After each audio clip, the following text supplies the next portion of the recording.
Okay, hello, welcome to the stream. My name's Milo, and got something different for you today. It's a horror game. It's spooky.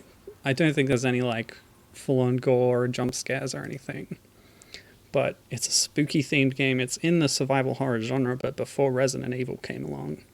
So it's taking cues basically from Alone in the Dark, which is an interesting old low poly like DOS game with pre-rendered backgrounds, but this one's fully rendered in 3D, and it was on the 3DO, the 3DO Interactive Multiplayer, which is the full name of that console for some reason.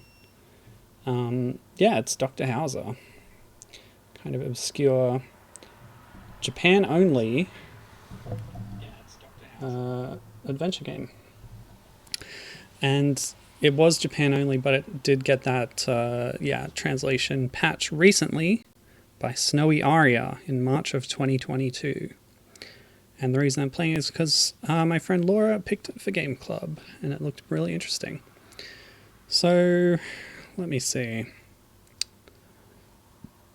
That's right, I need to check the settings. So I'm using the 4DO emulator, and Laura suggested pumping up the CPU clock speed. Oh, it's not displaying that. Window. I can... Hold on, if I do this, you can see the settings menu. Very important, go to advanced and turn this up. It will make games run better, although there may be problems. So to start with, we'll run it on the normal clock speed of what the original emulator would have used, or the original console would have used. And then we can pump it up to try and get better performance out of this game, which is infamously poor on its frame rate and such.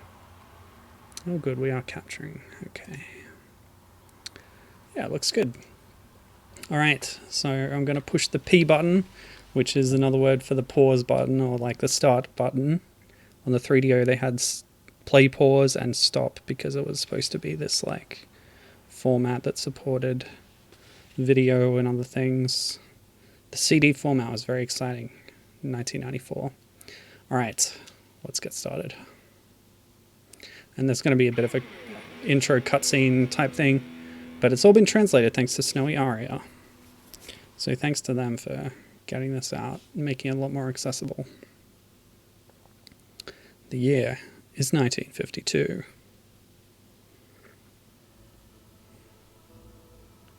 Genius archaeologist Dr. Hauzer, winner of every academic award imaginable, and discoverer of priceless artifacts.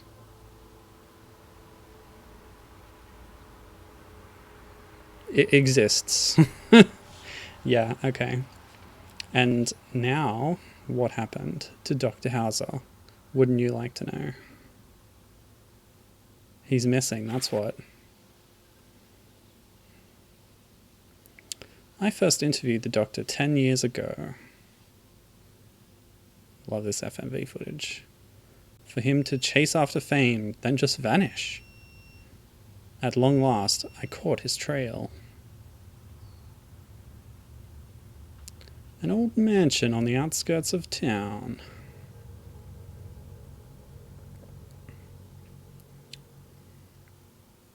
Quite the atmosphere, and yes, that was supposed to be that dark. Dr. Hauzer. I noticed they've crossed their Zs. It's a very classy move. I started crossing my 7s when I was in high school, but I never got to the point of crossing my Zs. I think that was a step too far.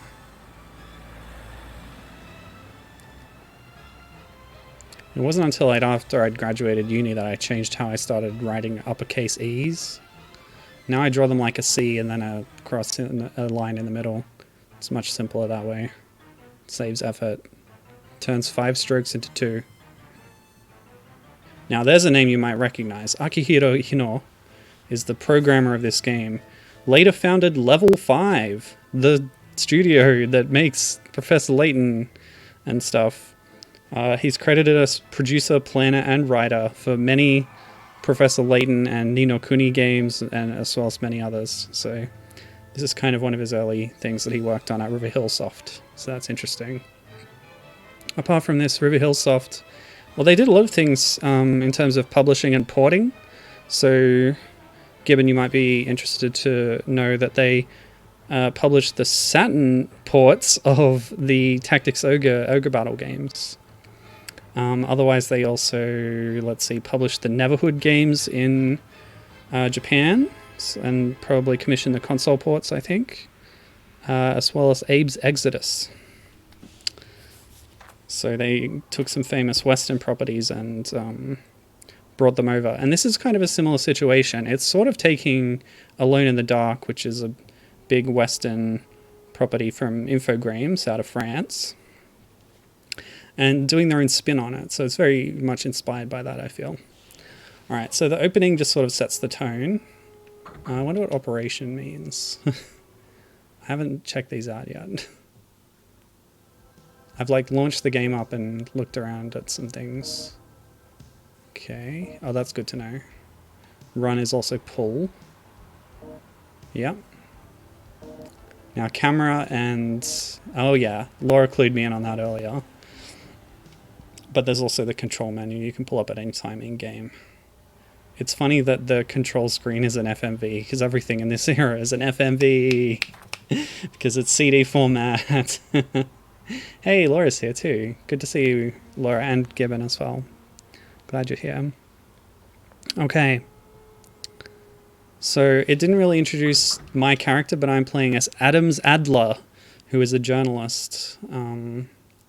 This will actually give us a bit more. My first job as a rookie tasked me with interviewing world-famous archaeologist Doctor Hauzer. Apparently the other reporters at my company hated dealing with him due to the eccentric something. I'm sure they maybe interview him to bully me, but since I didn't know any better, I happily accepted the job.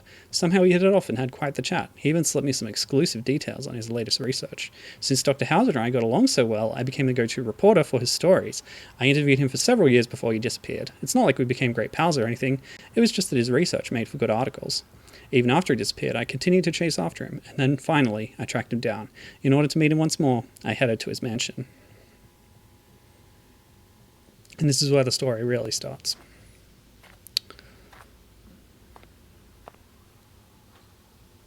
Huh? Oh. That's weird. I don't know about the framing of that shot, but the knocker just broke off the handle broke off the door knocker. Why was that out of frame? That's so weird. Yeah, sorry. Game audio is a bit low because it's quite variable. I'll turn it up though. There we go. Is that better? Doctor, are you home? No one seems to be around. Maybe he's inside. So yeah, they've done a good job with the polygons making recognizable faces, even with a fairly low polygon budget for the time. Oh, okay. Stream just froze. Is the audio balance okay? Okay, so the chain broke. Oh yeah. Some dangerous stuff happening in this mansion. So I wanted to demonstrate just how sort of clunky this game feels when it's running at native speed. I do have a run button, so I could go a little bit faster. But gosh, that's slow. The frame rate is just extremely low. So as Laura suggested, we do have that option to turn up the volume. She said that going above 170 will result in some audio glitches where the music sort of loops before it should. So I'll show you what that looks like. It's quite a lot more playable, I would say. This is 170% of the original processor ability.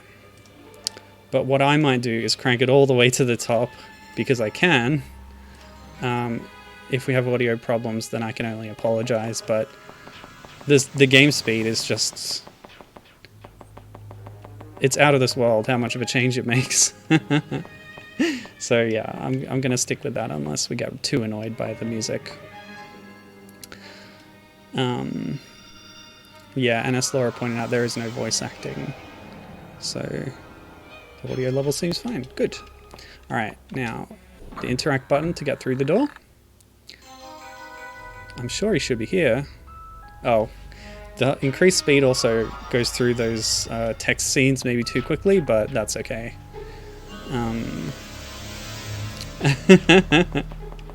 Laura thinks this is maybe too fast. This is yakety sax type speed.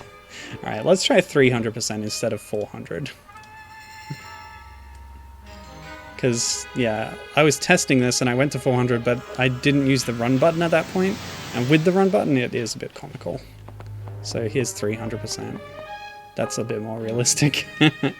So let's demonstrate that camera button that was shown to us in that FMV. Very cool stuff. By pressing L at any time, you can swap between 3 view modes.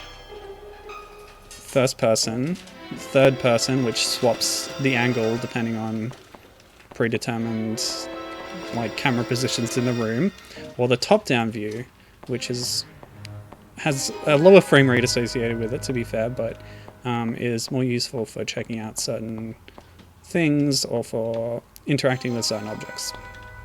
So the most cinematic is going with this one, the third-person view, but we can at any time hold down R. Hold down R. Oh, no, that's what Laura meant. So at any time you can hold down R and move your head position, which changes the character model in a really funny way. But it really only affects what you see when you're in first-person view mode. Okay, now I understand how that works. Very cool.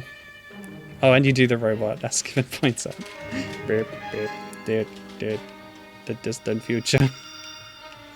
The year 2000. This is not even 2000. This is 1994. Anyway. Yeah, let's look around at some stuff. So let's start the game proper. I'll look at this spooky painting over here. It's a painting of... Oh gosh, yeah, the text goes away pretty quickly. Nothing really useful here. So I think that was a painting of Doctor Hauzer, and he said looks very stiff. So I'll make sure to grab that text in my mind's eye before it goes away. Oh, a key. Yeah, I'll take that. Sure. Oh, what's this? A sound from the house. And the clock has started to tick. Well, I have the key, don't I? Oh yeah, there's a jump button.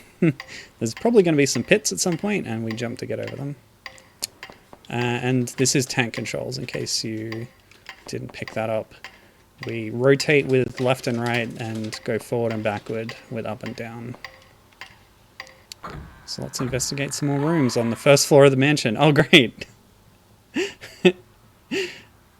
That was my mistake, I guess, entering that room. Because the first trap that's killed us of the game is just a pit on the other side of a door. How stupid can Adam's Adler be, where he just blunders into that without looking? Oh well. Got some nice snacks. Cool. What flavored chips are those? Spicy crayfish flavor. Huh. Okay. I got some of these. Ooh. Melty Kiss chocolate. Delicious.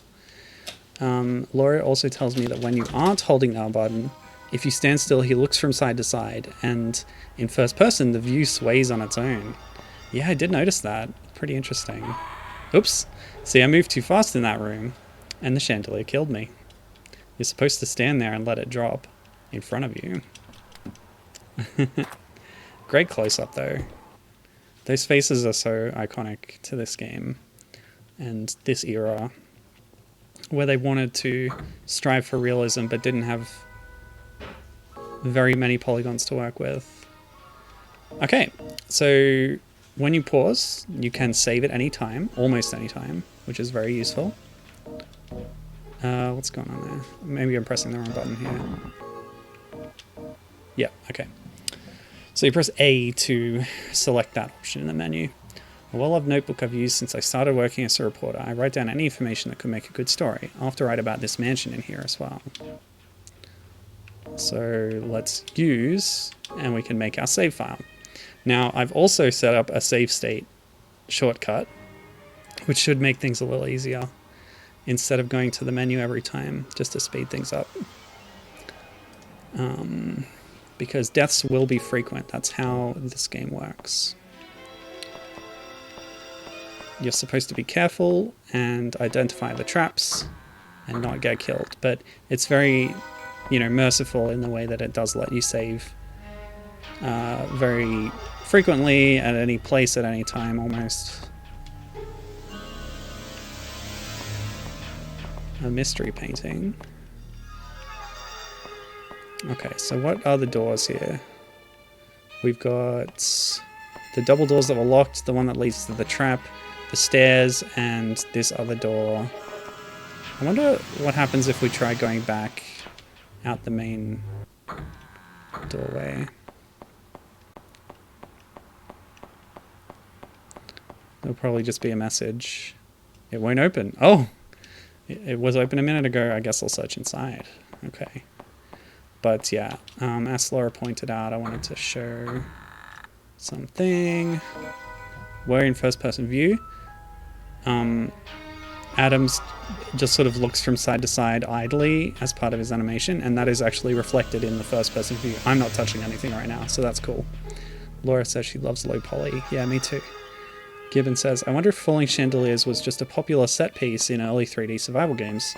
It pops up in some other things too, like the PlayStation Clock Tower game. Laura speculating that maybe a Japanese movie from around then had a memorable scene like that. That could be it. Alright, so 2 locked doors and 1 death door. So upstairs is our only... Oh, I haven't got the key in this timeline. So let's do that.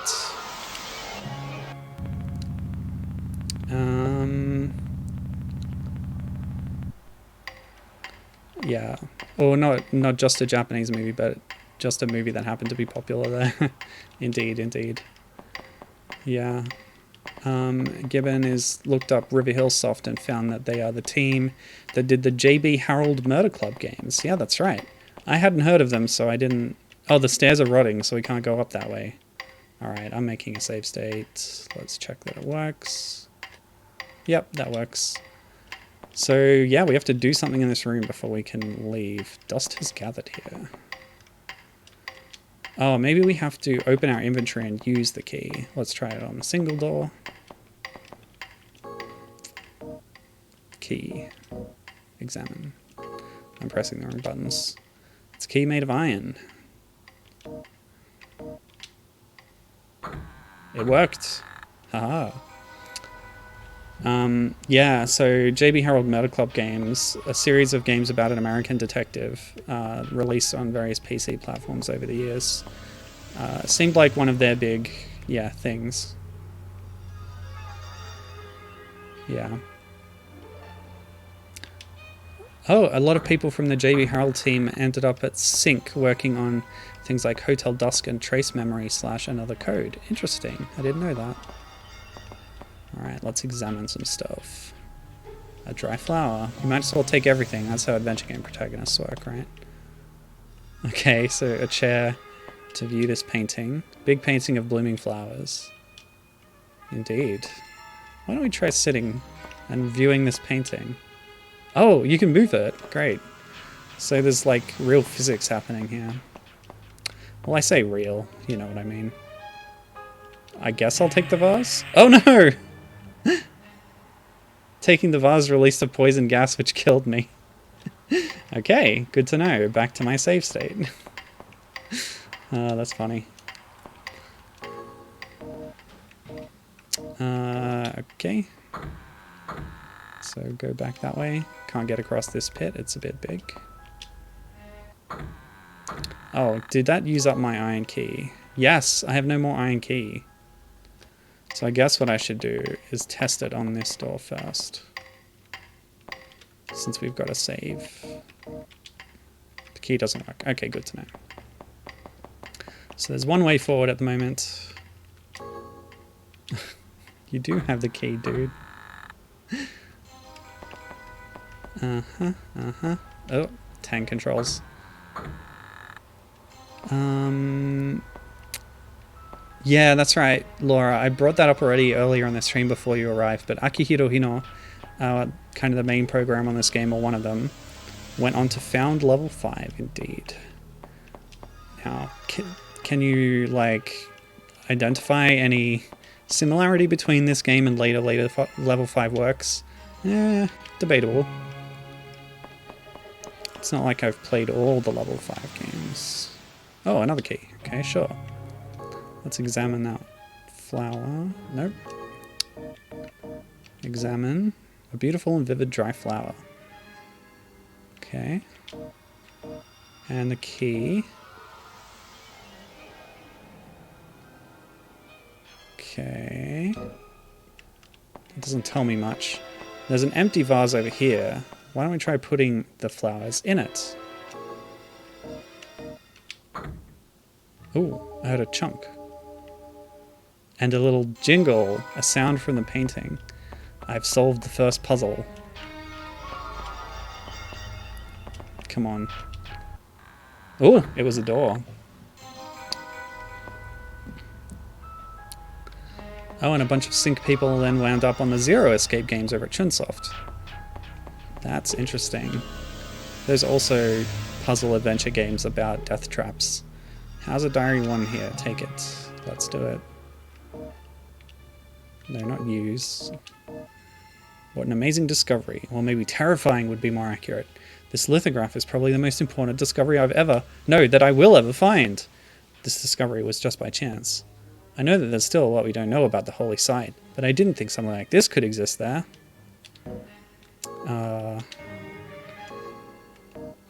Sorry. That's all. Oh! We can hit the action button again to advance that text. The lithograph's discovery could only have been by the will of its owner. Something amazing even beyond my predictions laid dormant inside. It's just a lithograph, but it's something that should be feared. I enlisted the help of several excavators and continued digging towards the inner chambers. I had to uncover everything else. I strictly ordered the others not to carelessly remove anything from the site. We need to reach the center, intact. I don't want to announce even the slightest detail of this excavation to the public. These ruins are mine. I don't plan on handing anything to anyone. I won't let anyone destroy this place. This truly is a sacred ground. Interesting. Oh. I love banana lollies, don't you?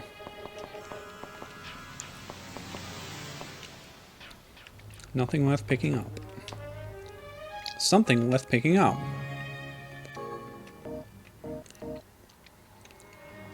First floor, rough map. Okay. So we entered... Where did we enter? The hall, I guess? Yeah, because that's the stairs up. Or is first floor the first floor up? Is first floor ground floor, or is first floor first floor? Damn. Stupid different conventions of architecture. Let's see. This is a game set in America, I think. Made in Japan. What do they use in Japan? I don't remember. Anyway. We did find... Alright, let's just keep moving on. Yeah, this game sure has a storied lineage, but it's still relatively unknown, especially because of the 3DO being such a failure of a console. A rusted key. Okay, so you have a rusted key and a silver key. When is a door not a door? When it is a painting. It's very good. Okay, door is open, okay. So this might be the other side of that pit, and we can check. There we go. So we know where we are.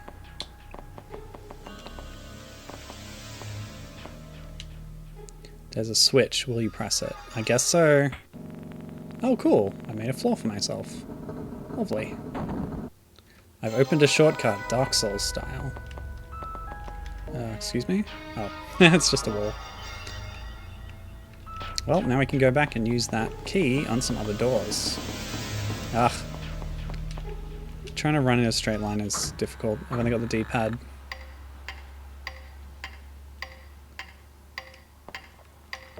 Thanks for that, Gibbon. Okay, we still can't do anything in there, so our option is to go in here. Try the rusted key. It worked! And keys disintegrate after one use, as if this is Legend of Zelda or something. So, whatever. But honestly,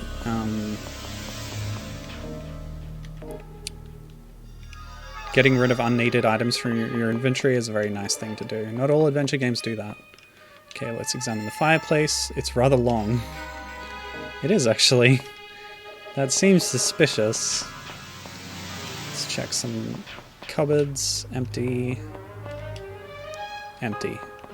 And this painting? It's a painting of a building. Of a boulder.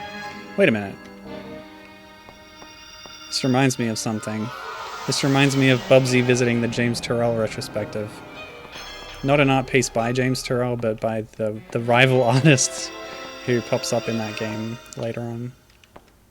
Alright, so this was kind of obvious. It's light for a dresser, and it's in front of a door, so I'm going to hold down the run button and use it to pull. Cool. Which has given us access... What? Come on. Oh. There's no keyhole. It's locked, but there's no keyhole. And I don't have a crowbar. I still have a silver key, but with no keyhole. I wonder if there's a secret keyhole or something. Check the sides of this fireplace. I'll just, like, use the key on it. Oops. Like that. The key doesn't work yet. Okay. What else can we do? We can move the dresser in front of it. Oop. Okay, that moves too. No spoilers, says Laura, but this puzzle was anticlimactic to her. And Gibbon was drawing comparisons between the door transitions here and what they later used in Resident Evil. And I think there's definitely got to be something going on there. But Resident Evil took a lot of inspiration from Capcom's earlier game, Sweet Home on the NES, right? Did that have door screens? Just a normal wall. And did Alone in the Dark have them too? Those would be the questions I would ask before attributing things in Resident Evil specifically to this game.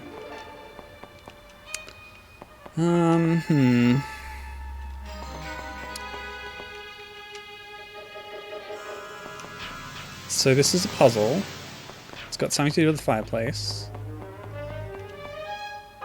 Let's jump into the fireplace. I can't, like, crouch down and crawl in there, can I? No, there's only so many actions you can do.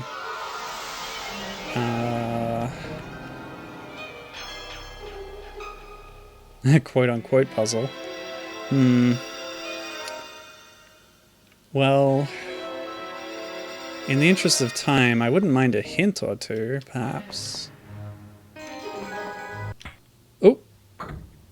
Oh. I blundered into the solution, which was pushing the coffee table over a hidden switch on the floor, I guess. And that's opened this door. Cool! I did it. Oh, here we go. Oh! Oh, it's gonna come this way, isn't it?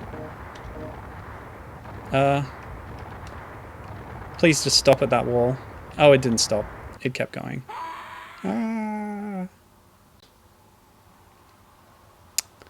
Well, that sucks because... oh, okay, we didn't go too far back. And since we know the solution, we can do this pretty easily. Oop. Tank controls, I really don't like them. Okay. This time I'll make a save state just before going in. Laura was about to clue me in about the table. She said that she got it the same way that I did.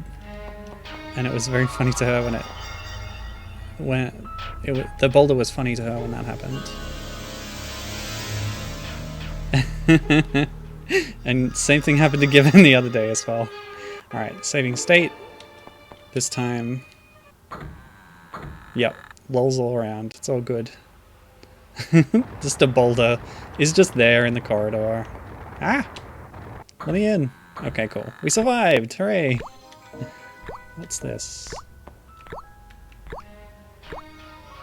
A leak from the shower. Seems familiar. At work the other day, my office had a leak in the ceiling from the newly installed accommodations in the floor above. It's just a towel rack, sure. I hear the sound of water. Too much water! Oh wait, am I gonna drown? Ah! Ah! It's locked! I died! That's so harsh. That seems an unrealistic amount of water to be filling that room so quickly. Ah! So on the way, I noticed that the walls are damp, like those of a pool. Can I inspect the puddle? Yes, it is easy to die in this game. That's the point. Maybe this is just a room that kills you. Not everything has, like, a point. Oh, it's locked? Do I need to use a key to get out? Nope. Given brought up Clock Tower before. And, yeah. Kind of reminds me of that, too. It's in the Clock Tower mold. Except I'm not being chased by a psychopath with a giant pair of scissors, which is good. Strange abstract painting. It is strange. Okay, there's a lot of doors here. Let's just keep taking them one by one. So this one's next. It's locked. Try the key. Didn't work. Move on. Quick save state.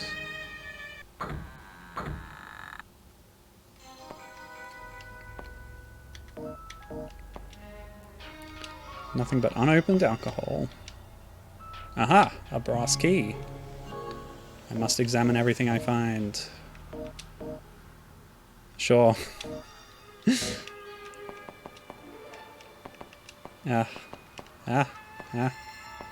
Okay.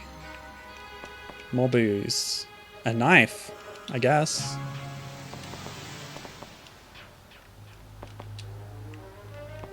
What's this? An oil can. Let's just hoover everything up. Oh, there's spilled oil on the floor. I think I heard something about that, about slipping on the oil.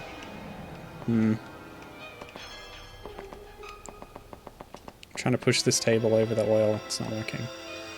Well, I got a knife and an oil can. A well-used old knife. It's been used so much the blade is rounded out. It could probably only cut paper and cloth at this rate. Oil can. All the oil has spilled out. It's merely an empty can that probably isn't of any use. That means it's definitely going to be of use. It's going to be the most useful item I've ever found. Alright, now that we're in this hallway, by the way, I wanted to double check that map. What? Stupid controls. Alright, this must be the passage. So, yes, and that's the pit at the end. Yep. So we've just been in the kitchen. And, okay. We're heading for the study. Oh, that's right. Laura said in the Discord that she was disappointed that you can't slip on the oil, and it would be funny if you could, since you can die in so many other ways. It's a really good point. But I guess they wanted to be a little bit more merciful. This isn't I want to be the guy or anything. Where absolutely everything will kill you.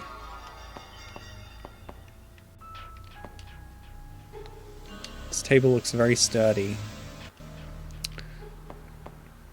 I'm gonna push it over here.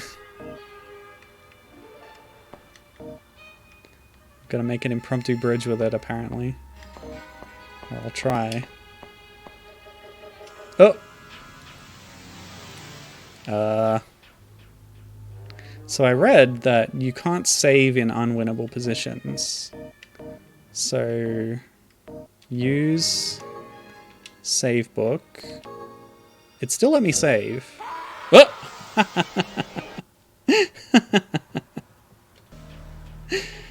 Okay. So am I not pushing it in the right place, maybe? Let's try pushing it... What's a good spot? Here, where there's two bits of floor sticking out. This is another thing that the overhead view is good for lining up puzzles like this. Oh. Okay. Let's do this. Yes! I solved the puzzle.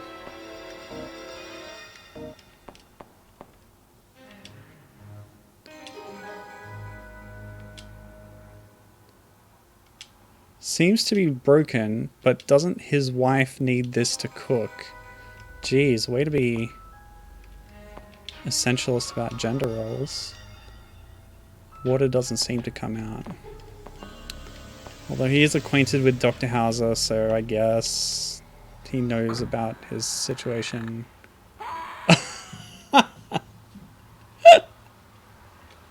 Of course, everyone forgets about the axe in the cupboard. Why is that even there? Okay, just gotta do this again, because that was one more thing I hadn't checked. Laura says, in hindsight, it's fitting I could never beat I Want to Be the Guy.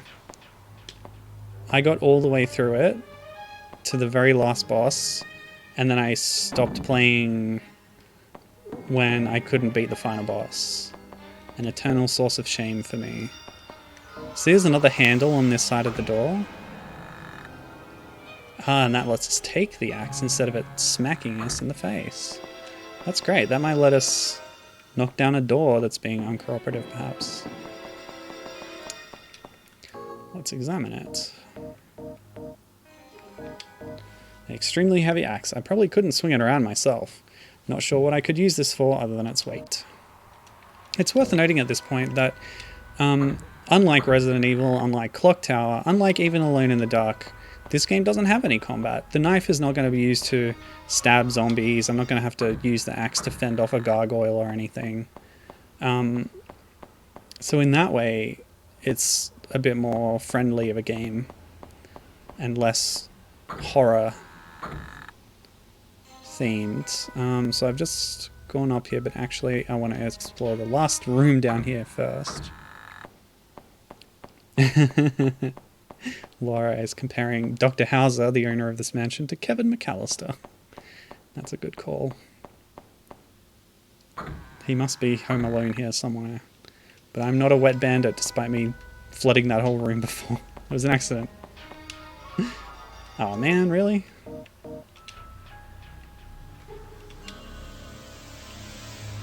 Well, let's check our map to see...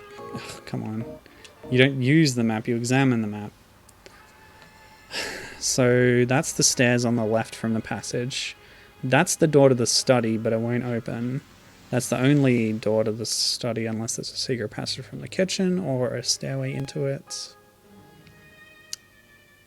I don't know if we've seen all the other rooms around here. Should I backtrack before going upstairs? Let's just press on. If I get stuck, I can come back and check out anything. I think it's a bit weird having a door to a stairway. Normally it would just be the stairs from the hall. Am I wrong? Yeah. Thank you for laughing at my wet bandit joke. Okay, a worker memo. Okay. Use. Nope. Examine. examine. Help me, the professor is insane. He's gonna kill us all. Please, anyone, help us escape from here. At this rate, he'll kill everyone who was a part of the excavation. Wow. You wrote that down and then put it in a corridor? Whoa. He's declining visitors. Very droll, Adams. 3 doors. Left first.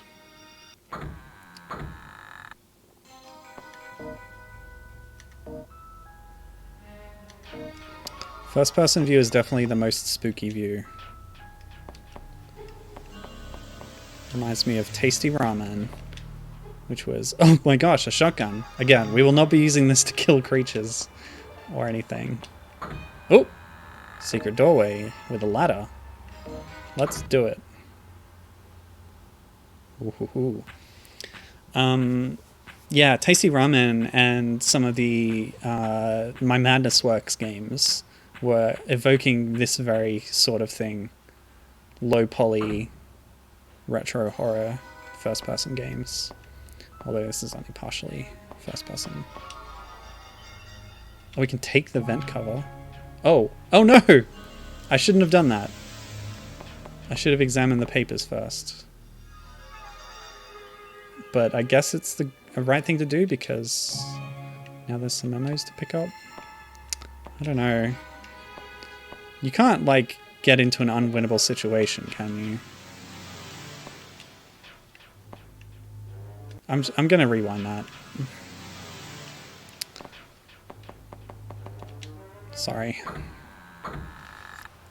Just trying to be thorough. Okay. So we're here. Why don't we check out this room a little bit more thoroughly before moving to the lower room? There might be an item to grab here. Aha, I was talking about crowbars earlier.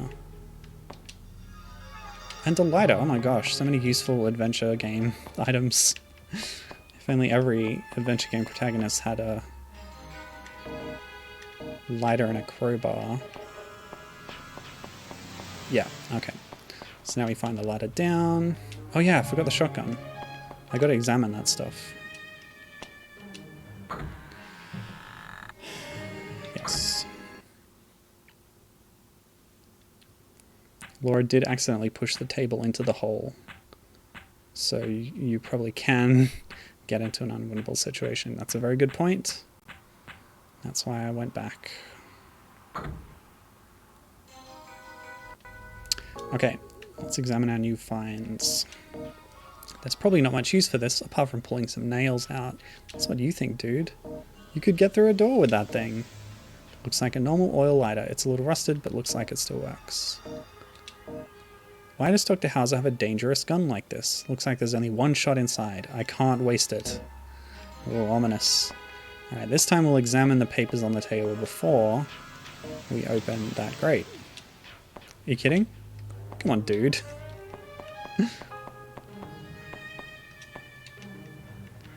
Really?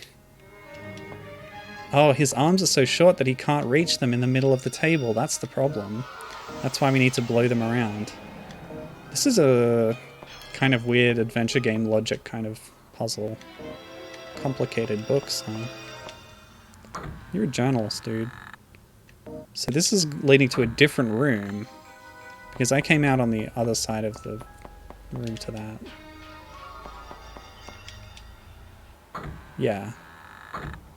Wait, what? It picked that on its own. Whatever.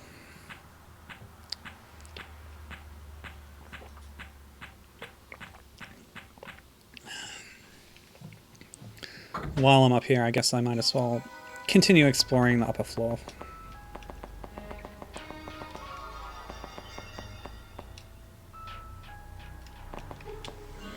Wait, what? Didn't I come in that way? And now it's locked?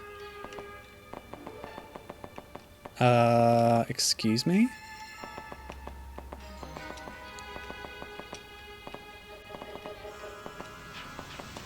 Is Dr. Hauzer locking doors behind me?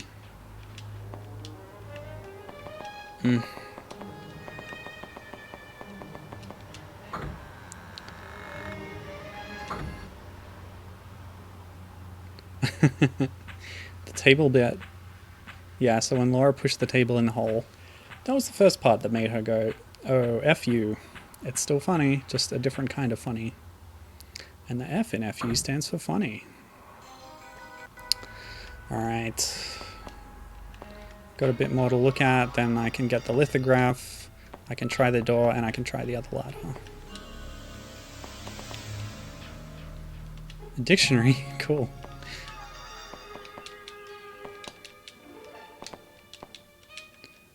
So have you played to the end of this, Laura?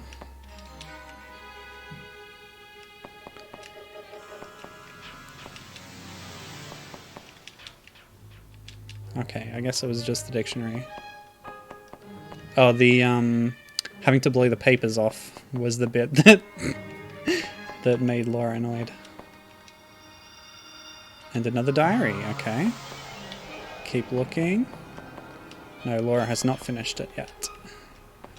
Well, I don't know how my pace is gonna go. I linked in the Game Club channel a review from Kimimi, the game-eating she-monster, who's just released a review of this game with coincidental timing, and she says it took her about 3 hours to play through the whole thing. Leather book. Although she wasn't playing with 300% speed. Okay, let's examine our finds. Laura says she was taking her time with it. Cool, cool. Sounds good. Alright, dictionary. Cherub, a guardian deity, that's spelled wrong, but that's okay, with a human head, a beast-like body, and wings. This creature indicates the existence of a god that dirty humans cannot reach. They are the second closest type of angel to God, second only to the seraphim. In Genesis, people who were banished for committing crimes once again returned to paradise. They were then denied fruit from the tree of life and given to the cherub. Did that actually happen in Genesis? Did that actually happen? Doubt. Tree of life. A tree in the holy paradise of God. If a person eats the fruit from this tree, they will gain eternal life. God feared man eating the fruit and sealed the path to paradise.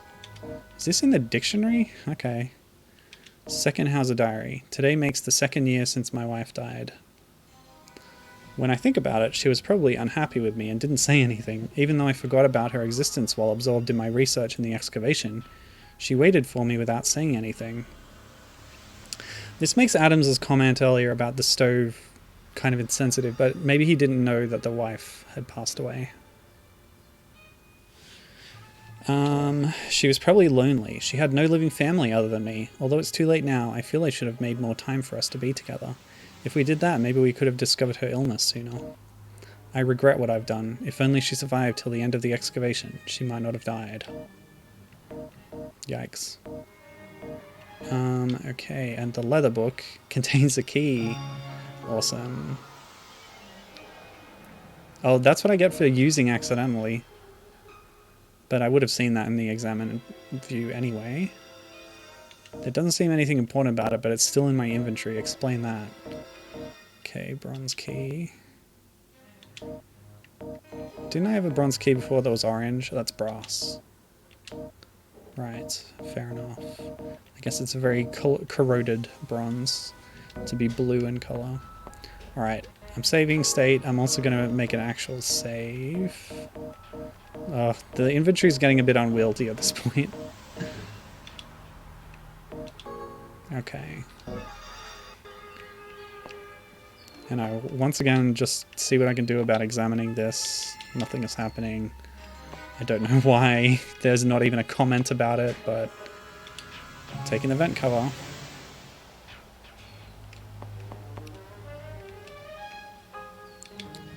Got lithograph memo. Okay.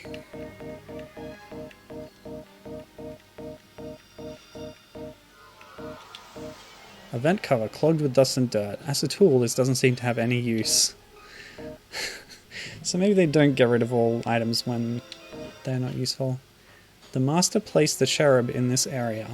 Anyone who wants to go to the garden must gain the permission of the cherub. Those who enter without permission will not be forgiven. Those who have gained permission may eat the garden's fruit. If they do, the master will grant them eternal life. Right?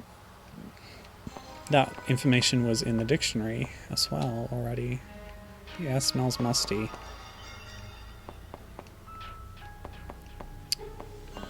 Okay. The keyhole is broken. I need the bad key machine from Earthbound. Keyhole is broken. Can I use, like, the knife on it or something? No? The crowbar? The axe. So we're not going to wield the axe, we're going to use it for its weight. He did say that.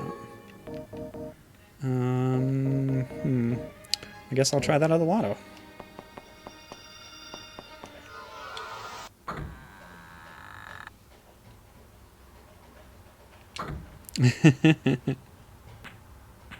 Are the straights okay? Debatable.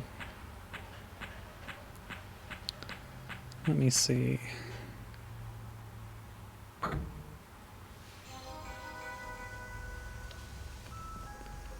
Oh, here we go. Excavated items on display. Oh, great. Cultural imperialism. Wait, what?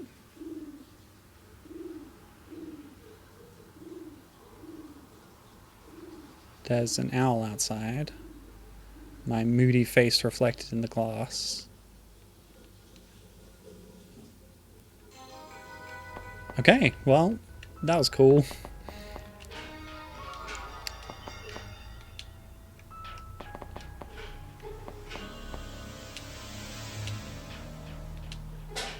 Something's behind the picture.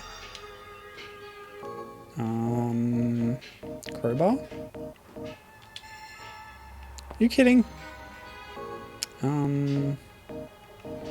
Knife? Oh, cut the picture. Okay, that makes sense.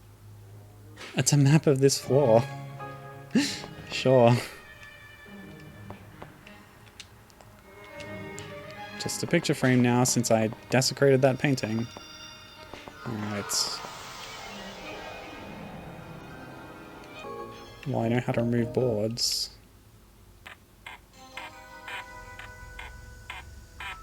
The one thing a crowbar is good for, removing nails. Pitch black. If I had a light, I'll come back with a light. There will be no end of death traps within there. Alright. Let's examine that map. Okay. So I'm obviously in the historical room.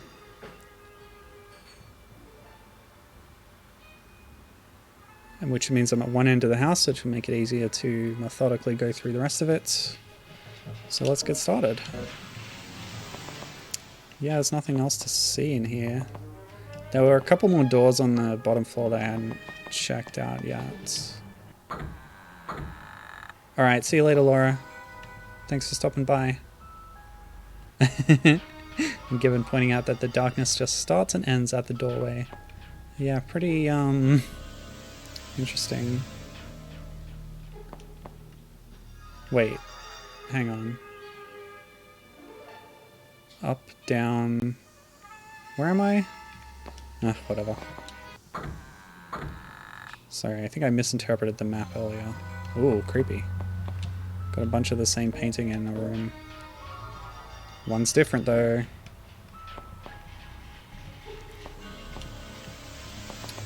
Well, let's go to the different one. It's green instead of blue. Huh? Do I still have that knife? The knife disappeared, its usefulness having finished.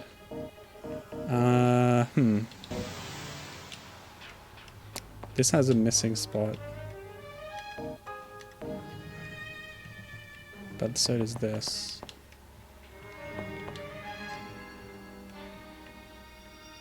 Well, that one is looking at this one. Right?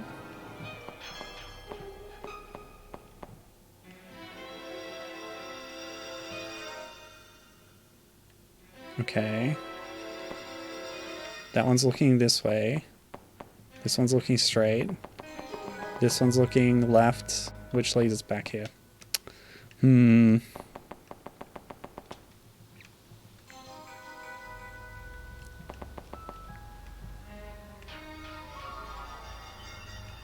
There's a reflection on that one, but not on that one.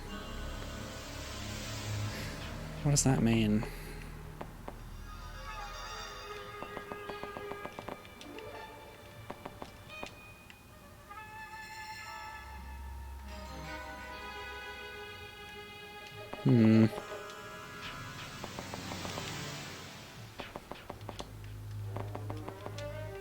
Oh! It's looking left. That's the only one that had a different message.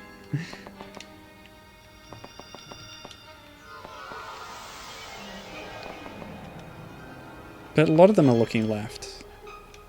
That one is looking straight. That one is looking left. Right? But this one is the only one with that specular highlight thing. But the green one also does. Alright, this one's looking left. At this one, which is looking forward. Oh, it's actually telling me this now. Okay.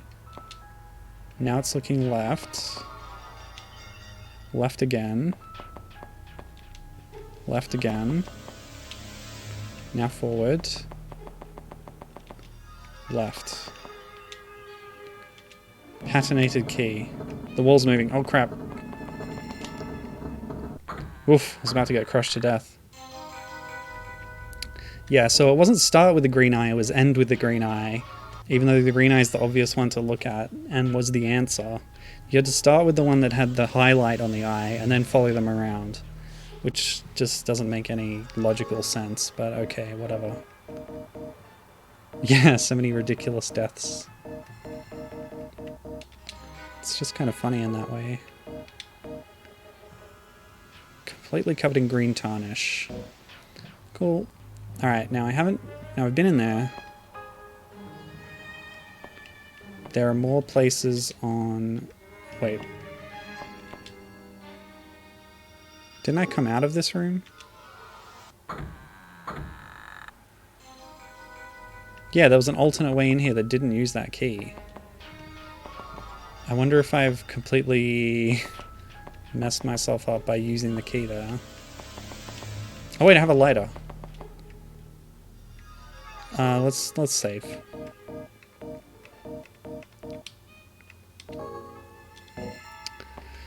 Okay.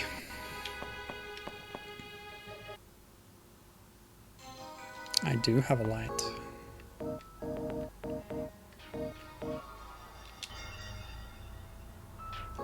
Hello? Come on. Fine. Obviously I need something a bit stronger.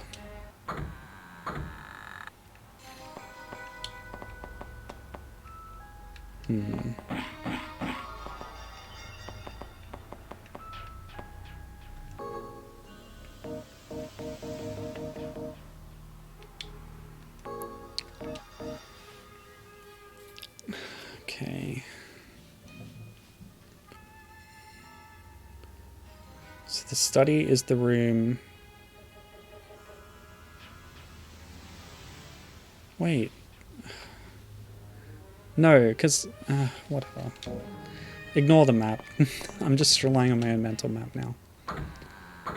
Right, so once I go in here, I can't leave for some reason, but it does clue you in that he says he might have a key on him. So I might as well unlock it.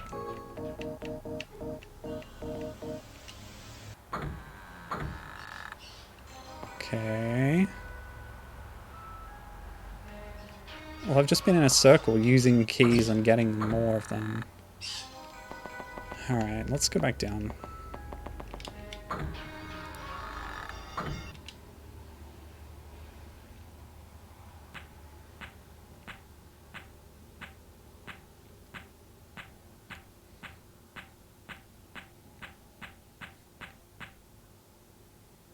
Actually, being down here doesn't help me at all. Because now I do have to acknowledge the existence of the map, and this is the study that was at the end of the floor, and this is the way to get in here. And I've done everything in here now, so I can leave. Well, we're at that point that I said we might reach before, where I'm going to backtrack through the mansion and maybe try and use some keys or something.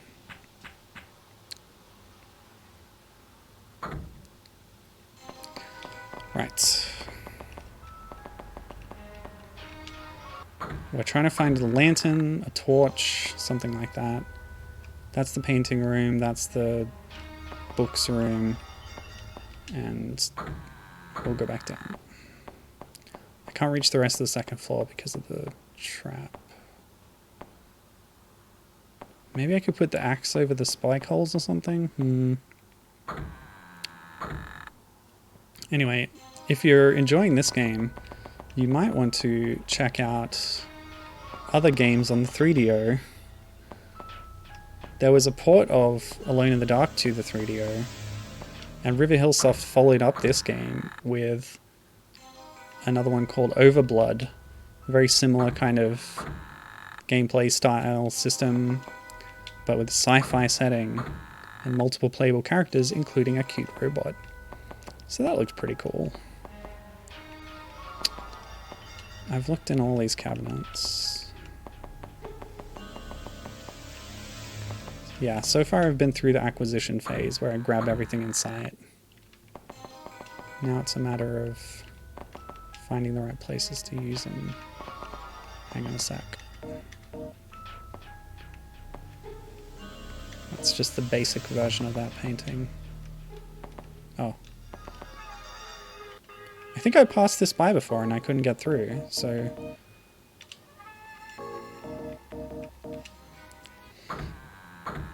This is a new room. Okay.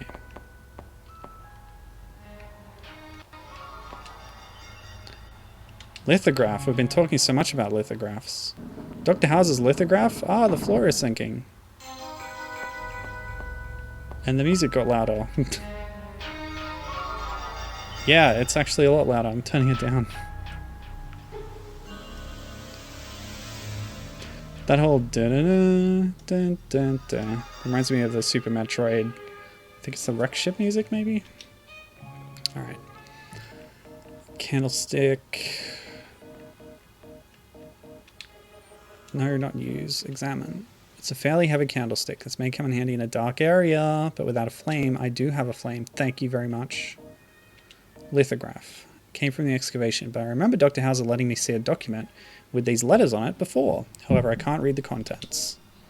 I do have a dictionary, but it's not a like ancient language to English dictionary, I don't think. Alright, and this is where it becomes a platformer. Oh yeah. Let's go.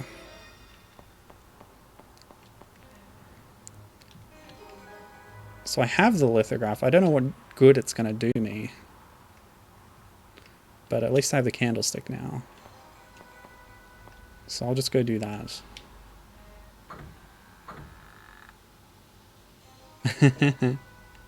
Gibbon says she loves hang on. Let's demonstrate this. She says, I love how the wall seams shift as you walk down the stairs. Due to early 3D capable systems not having A, built-in depth buffer, and B, the ability to store decimal point numbers, so each game would have to do the 3D geometry math themselves, and the lack of decimals resulted in that classic wall texture judder, and walls not quite aligning properly. Yeah, the PlayStation 1 was infamous for that, but it affects other early 3D consoles as well, for sure. Yeah, as she says, caused a lot of issues when porting early PSX games to later systems. The music's also got quieter again, so I'll turn it up. Okay. Right, candlestick time.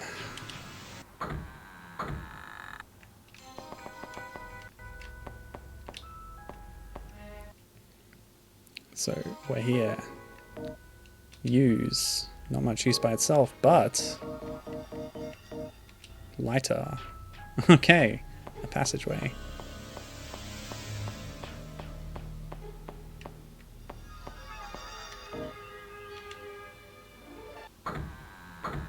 A blank door. Shoddily papered over. Or the paper is damaged at least. Diary 3. Diary 3. How could this be? One of the diggers broke an artifact that we dug up. How dreadful this is. He has definitely angered the master. He probably couldn't comprehend the weight of this crushed discovery, graciously allowed by the Master. He'll have to be punished. He must die.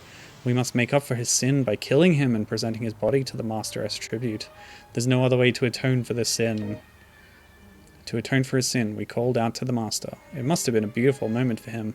From now on, his body and soul will be one with the cherub and soothe its anger. Master, please, open the door to paradise and grant me the holy fruit. This guy's got totally the wrong idea.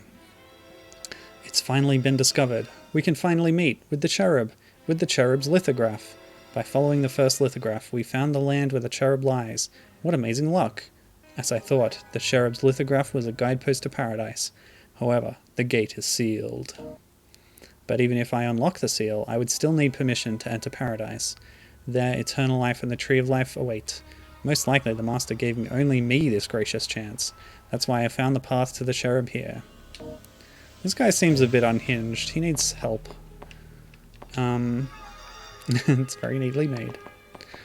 It was about your comments about the shifting seams and the 3D stuff. That's very interesting, getting it from a game developer's perspective, because like I know that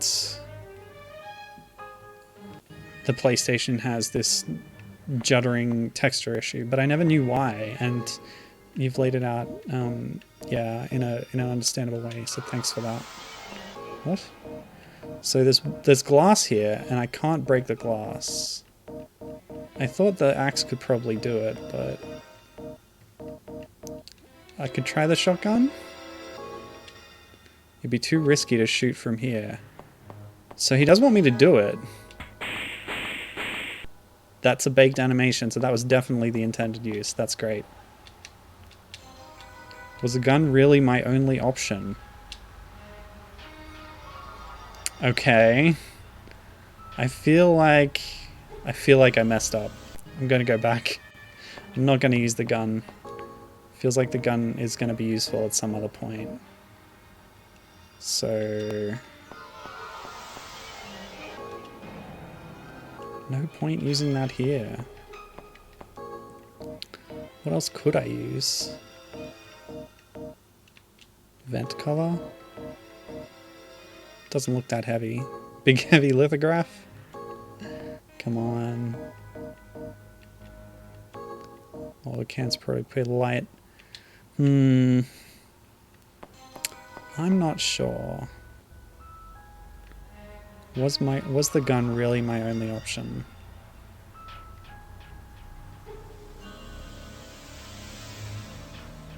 So I could explore a bit earlier, or I could save here and hope that this doesn't come up in an hour's time. Which would be very unfair, I think. Okay, we're gonna use the gun.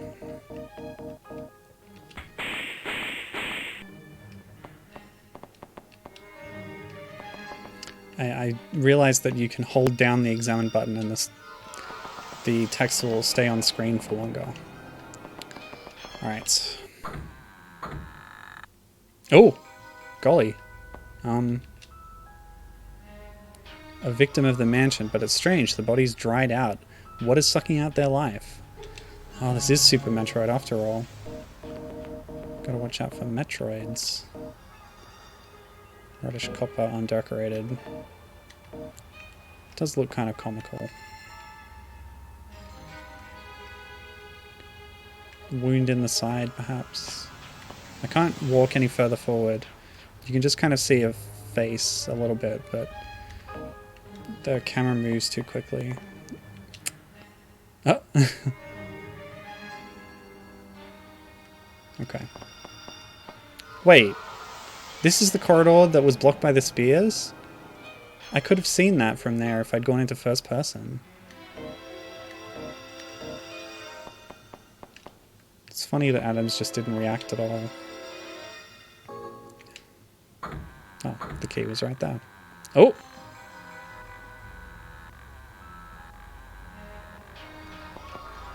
Wow. So, this is Sen's Fortress. wonder if I can make a different save state slot. I can. That's cool.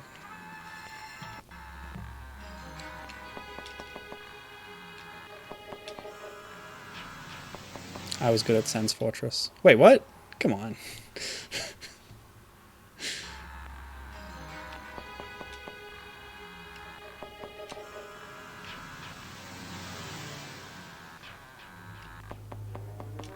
Cool. A wooden key. Golly.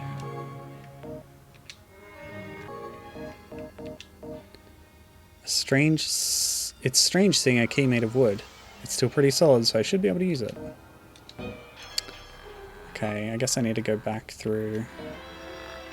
Yeah, this is going to help. I did it the hard way with the third-person view. The cinematic view. Yeah, it's a bird. You hear that? Midna's here with me. She was asleep, but then she heard a bird. Another dark zone. I always wonder if I'm using the right key. It's like that game, again, a My Madness Works game. The keyring game. Where I was collecting keys, you had to use them in the right places or they would break. No use, can't enter from here. It's all crumbled anyway. So that must be the big pit. No thanks. Hold on, I'll be back. But first... Another strange painting. The people are floating. Something's written here. Walk calmly with courage. Can't read anything else. Alright, so it's Indiana Jones. Whoa boy, I already stumbled on it there. Let's check out the other room first. It's the Last Crusade, you just gotta walk out over the thing. Nothing but hard to read books. You're such a dummy. This picture frame, what about it? Don't have a knife or anything anymore.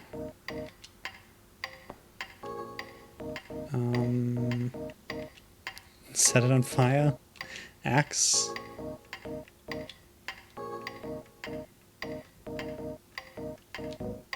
He noticed something about the frame. Oh! Amazing. That's very good. Okay. What about the frame?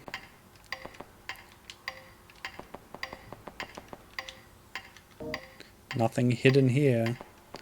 Alright, so let's go disarm the clock. It's a clock, but... It's a clock, but...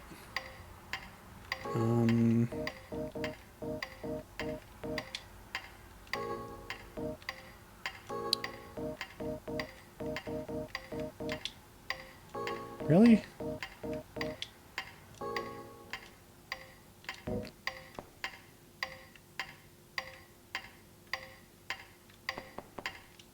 Okay, as soon as you walk in front of the clock, it's going to do that.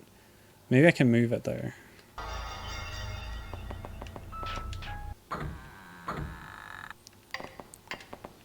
That's something I didn't try.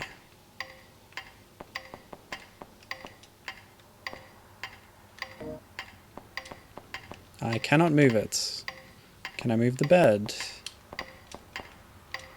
No. Can I move this bookcase? No. Ugh.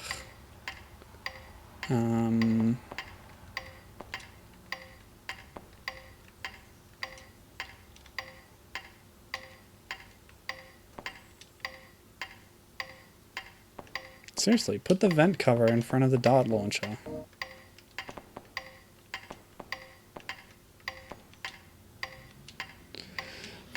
I only know about it because I died, though. What's the logic here? Like, either player knows that it's going to kill me. Adams, I guess, has an instinct that it will. Alright, I don't know what to do in this room.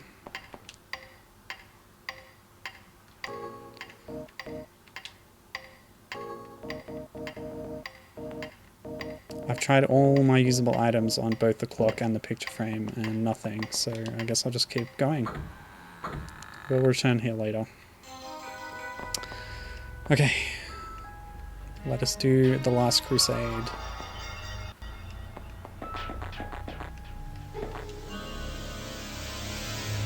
Okay, he didn't say I might have the key, so that means we haven't found it yet. I think you just walk over the whole thing. What? Ah, I see. Walk, don't run. I was worried it would be like a small passage in the middle, but it's the whole thing. As long as you walk and don't run. Okay.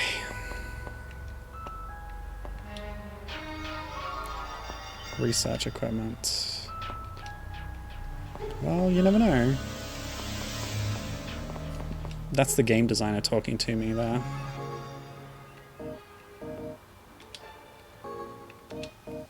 How troubling. I'm trying to undo the cherub seal, but the other diggers are getting in the way. It seems like I shouldn't give those offenders a glorious death. What foolish people. Maybe I could trap them underneath the mansion, then the secret of the cherub wouldn't leak out to the world. Well, it might be simpler just to kill everyone. Gosh, I gave them all up as offerings to the master in the end. This is dark. They sinned by intruding on my path to paradise. With this, the master's wrath will be appeased, and no one will get in my way. Now I just need to open the gate. For some reason, more nuisances have arrived. Various people, including the police and those from the college, keep dropping by. Why are they getting in my way? I tried to ignore them for a while, but I can't take it anymore. What if they know about the cherub's lithograph and want to rush into paradise when I undo the seal? It has to be that. What cowardly creatures! Like I'll let them trample in what will lead me to the Holy Land. No matter what happens, I won't let them reach the land of God. Anyone who enters here without permission will become tribute to my master by my own hands. God, this guy's really gone off the deep end.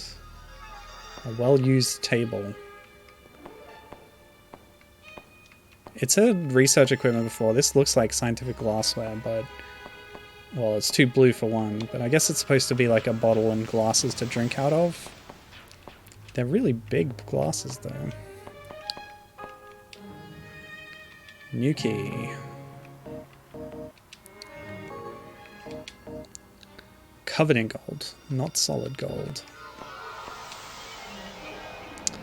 Alright. This wall texture looks different. Yeah, I was close enough to the door to activate it, whatever. Alright, let's do a quick check of the map.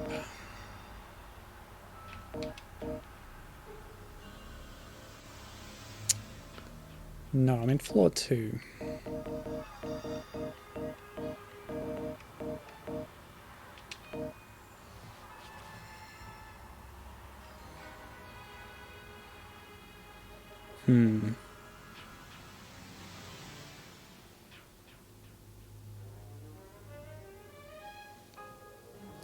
I'm still really confused by this map. Just not doing well with that today. Alright. I do have a new key though.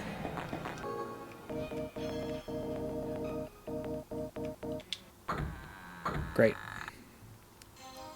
Oh. Oh, it's a different room with the same painting. A picture of the doctor here. It's like he's watching me. Is this a secret door back to the clock room?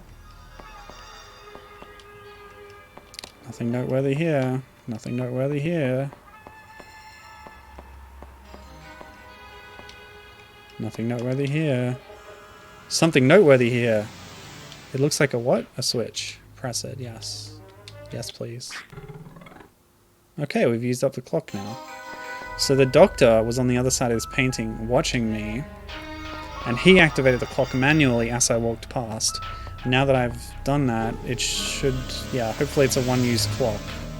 So he's here, he's in the mansion, he's watching me, monitoring. Okay, I've passed where Laura got, and now I've passed where Gibbon has got, so feel free to stop watching if you want to remain spoiler-free.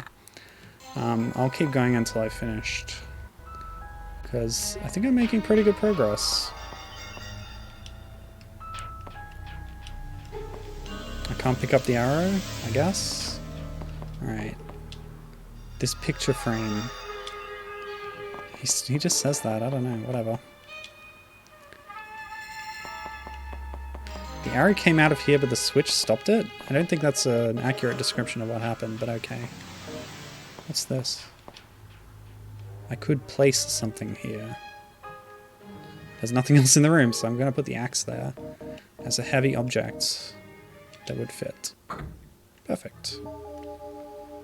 Even though the haft looked like it might be too long, it does fit there. Just. Oh. What has that unlocked? Oh, the painting door.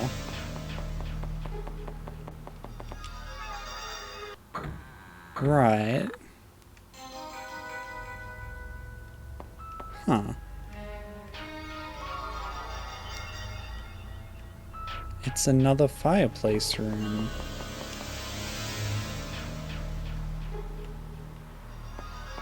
Yeah, this is a different room with the same fireplace model. A strangely clean fireplace. Oh, I examined it twice and I moved. Secret passage. Let's look at the normal passages first, though. I didn't touch anything. Whatever. I think that's a wise decision, though. Searching around more. What? It's like auto-activating things. There must be some turbo button function.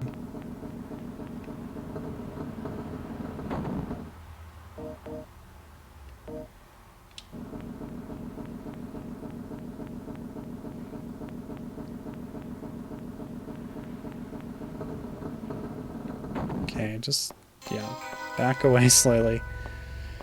Right. It's doing it again. It's like it queues up button prompts or something, and then it seems like there's no point to those except to be a little bit moody, which is pretty cool by me, actually. I think that's rad. Alright.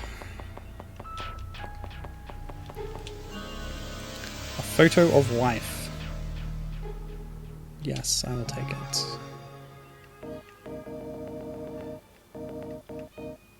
Examine. It is a photo of Dr. Hauzer's wife. Looks like it's from around the time I met her. I wonder if he still loved her after she died. What a weird thing to say. Alright, 2 more doors. Let's pick this one. It won't open. Whatever. It's there, but it won't open. I'm moving along at a good clip, according to Gibbon. Nice. Whoa, dynamite. Might as well take it, I guess. Yeah, I do have a light, but where do I use it? It's probably left over from the excavation. The blast should be pretty significant with this much dynamite. I need to be careful handling this, that's for sure. Alright, but where to use it? Wait, here? You want me to use it here? I got the dynamite, but do I have a light? Maybe that's just a clue that will appear in this room where you got the dynamite. I've still got that dark passage to explore. Okay.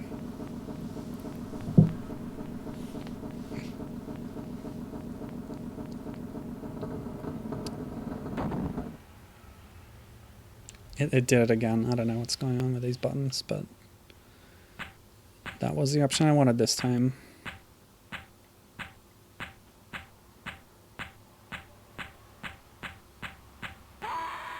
Oh!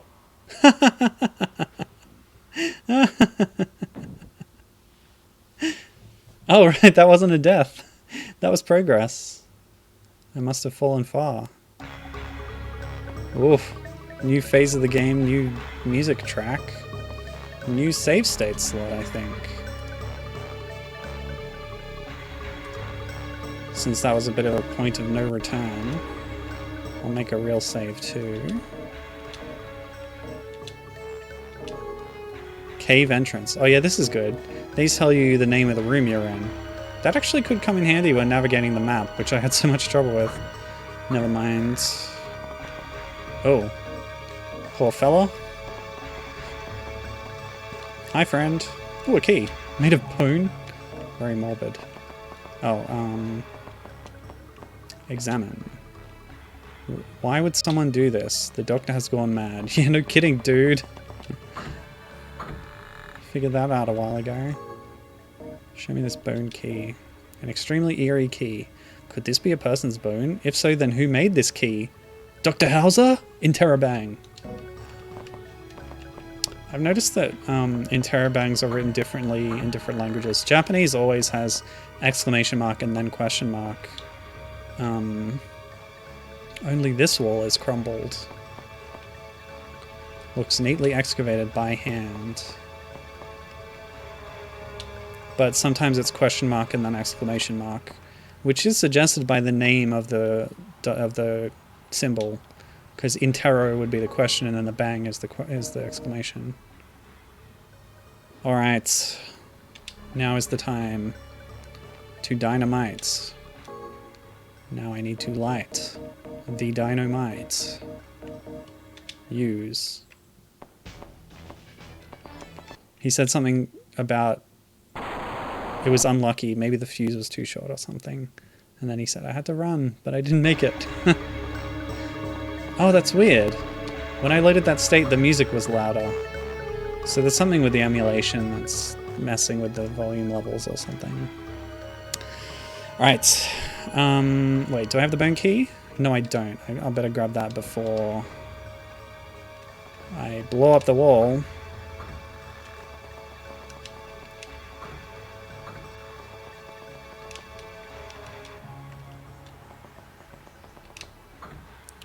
Let's go, let's go. This is a speed run. I wonder how fast the speed run of this is. The hardest thing would be execution of like movement with the tank controls. Definitely. Lighter. Alright, it's lit. Too quick! If I don't run now... Oh wow, that's a very short timer. Kaboom! Okay.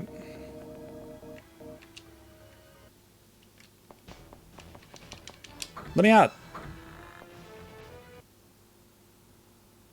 We did it. Yay! There's a chair on the other side of the wall. That makes no sense, but okay. As I thought, he said. Oh, that wasn't a chair, it's a minecart! There's a minecart section!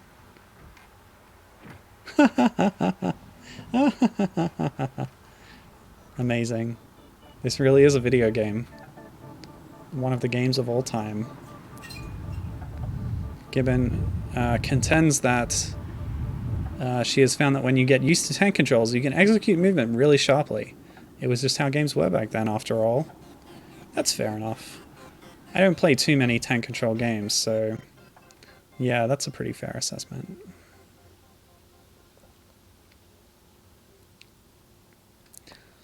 I thought I might have to use the oil can on the wheels first, but I didn't have to. Oh, bone key? Do I have any other keys? I still have the silver key, which was from like the very start of the game. Maybe I just bypassed where it was needed. Wow, what a huge discovery. He was guarding this? Why did you come? Doctor Hauzer? A hologram? A ghost?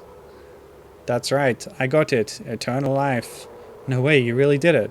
The cherub granted it to me, so I left this mortal world. Now I'm in a place near God. Everything here is eternal.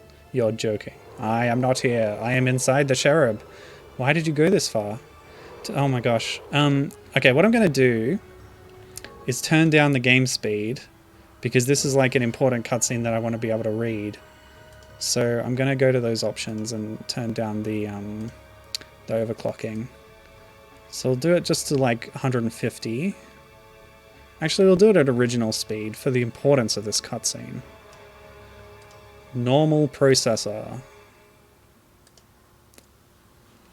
Okay.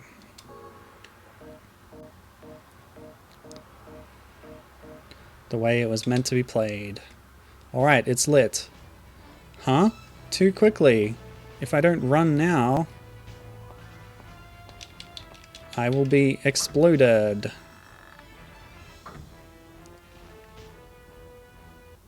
Kablamo! This really appears to be the climax, so it's important to view it properly, I think. Oh, this scene is going to be so long in the minecart. Oh well.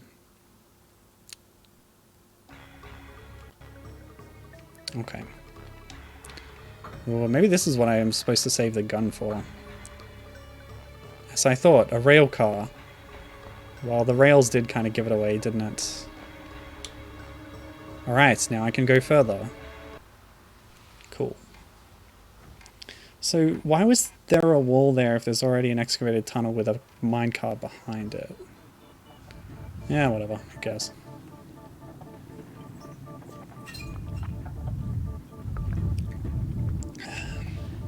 FMV, FMV.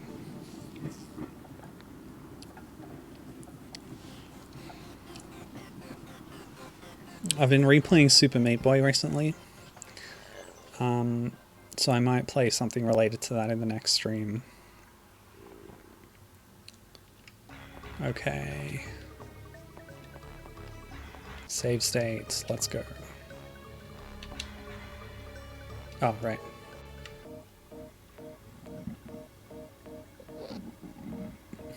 Pardon me.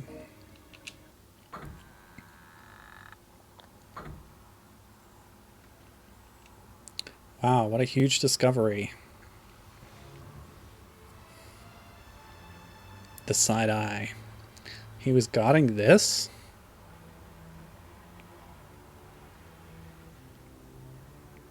So that's the cherub, huh? Why did you come? Hieroglyphics. Doctor Hauzer. Your body. Did you? It's a pretty cool effect. That's right, I got it. Eternal life. No way, you really did it? The cherub granted it to me. So I left this mortal world. Now I am in a place near God. Everything here is eternal. You're joking. I am not here. I am inside the cherub. Why did you go this far? 2 years ago, God took my wife, so I thought I could find her. I thought I could see her again. If I had eternal life, we both should be immortal. That's what should have happened. Or is that him talking? That's what should have happened. But why? Why is my wife not here? Oh, I can't tell who's talking. Where is she? Dr. Hauzer, you... After you lost your wife, you went cuckoo bananas. I see. It's because you're here. You scared her away. You, if only you weren't here.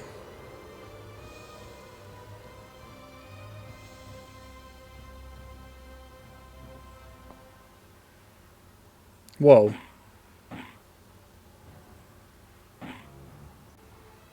I don't know what those orbs are, but I'm glad they're passing straight through me. Oh, this is a controllable section. My bad. Whoa. Okay.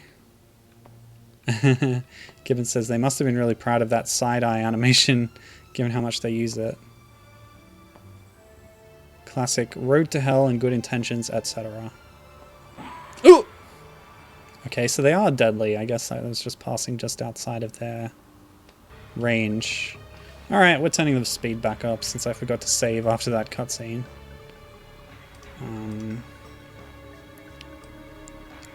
Gibbon said that He's firing oranges at me. Yep, I guess so. It's the ultimate power in this world. The power of citrus. Use bone key. I'm gonna turbo through this. So, I hope I didn't have to use the gun here to shoot the evil man in the face. That might be what's happening here. Maybe if I'd backtracked and used the silver key, I could have found an alternative to the shotgun to get through that glass wall. And then I would have it to deal with this guy. I don't have the crowbar or the knife. I can't do a Gordon Freeman on this guy.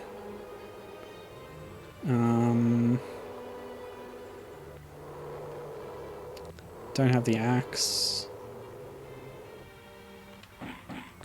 Okay. Oh boy. Oh boy.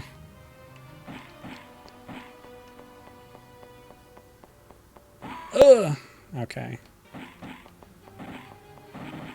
Oh, they're pushing me back. Oh, I see. I can take a few of them, but if I get hit too many times, I end up dying.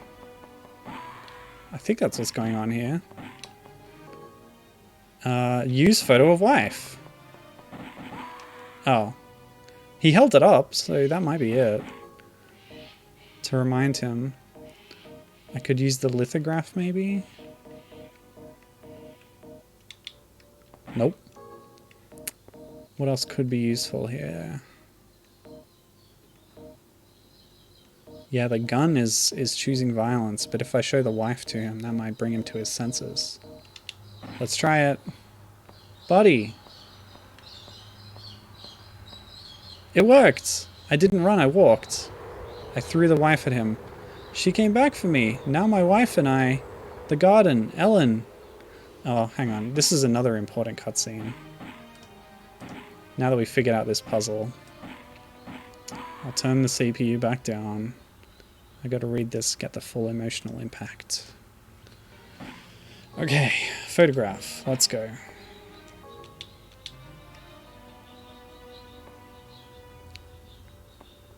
Behold, the power of the sun. It's a kick in the glass, etc. Ugh. Oh, how come I was able to do it so easily last time? Hello? What the heck? Oh, man. Slideshow mode.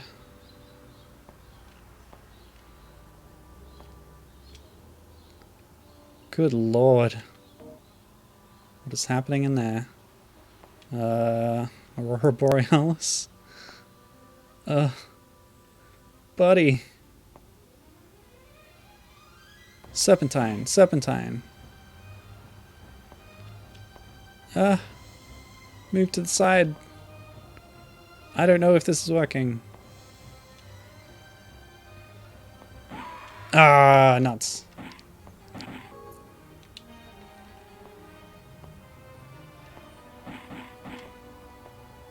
Why did I go back?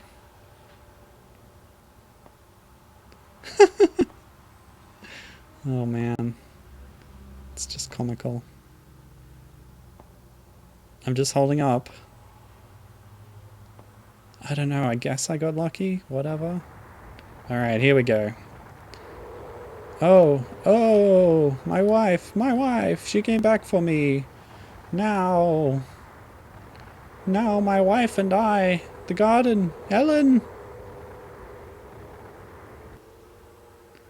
I need to run.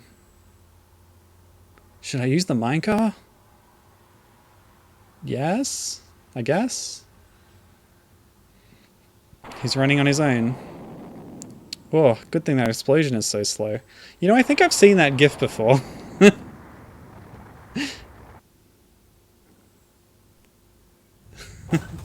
Oh, golly, that's loud.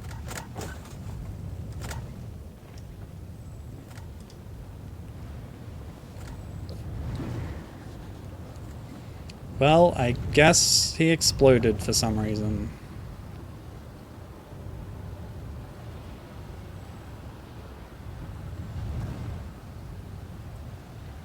Looks like he couldn't handle the power of the cherub or something.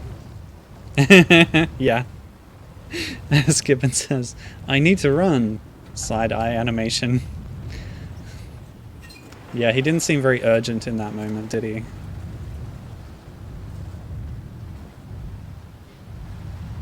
That was their one trick and they pulled it out many times, but to great effectiveness.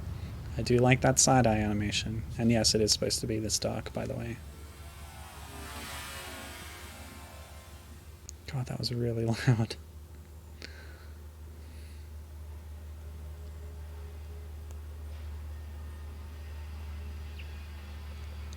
There's also that, like, tick noise when it changes audio tracks or whatever. Alright. Did I win? Still had that unused silver key. I guess that was just a room that ended up being not crucial for progression. Ah, the noise, the noise. Okay. Oh, it's Castlevania. It just sank into the ground. It's Ganon's castle. Am I still in the minecar? Yeah, that's the end of the game, I think. Given saying, was that it?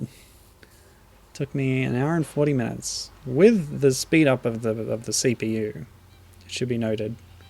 It would take a lot longer in the original hardware. You saw the speed of those oranges in the final battle. The PowerPoint presentation we suddenly found ourselves in.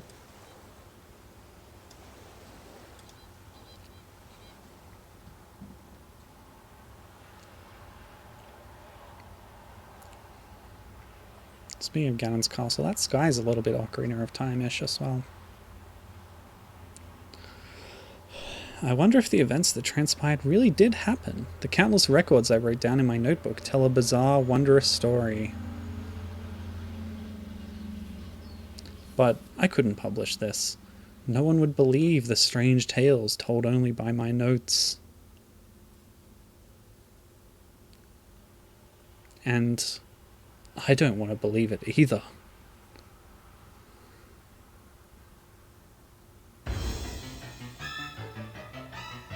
And now we get a montage of the funny deaths in the credits, I guess. Given says part of the reason she didn't get very far was that she wasn't increasing the play speed much. Yeah, it's a... Oh look, there's a slipping animation. He fell over. Maybe that is a death.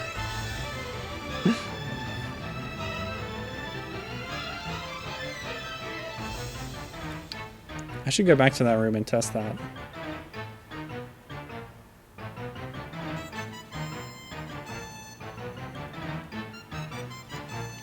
He did make that jump though, so this isn't just deaths.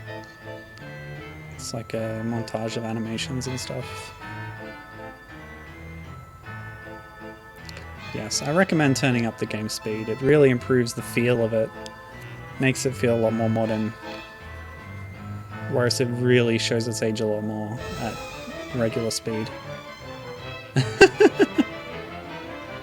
We're getting the blooper reel.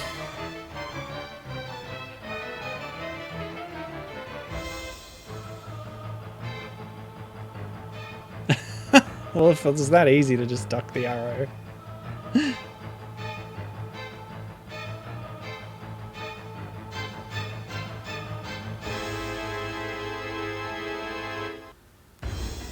Creepy. And that's so weird.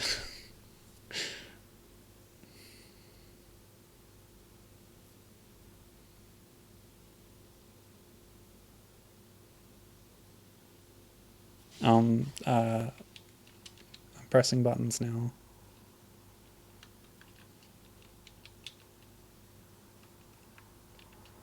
I guess it's stuck on this screen? What a strange little game, says Gibbon. I wonder what that key was for. Indeed. Indeed.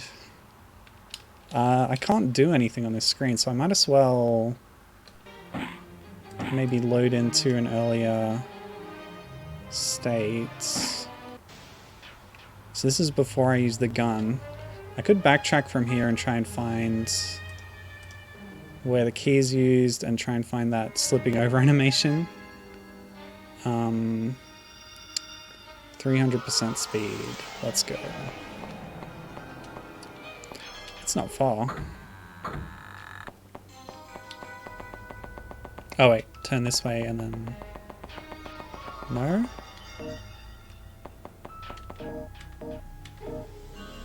I can see the doorway. It's not letting me move unless the place is lit up. That's stupid. Okay.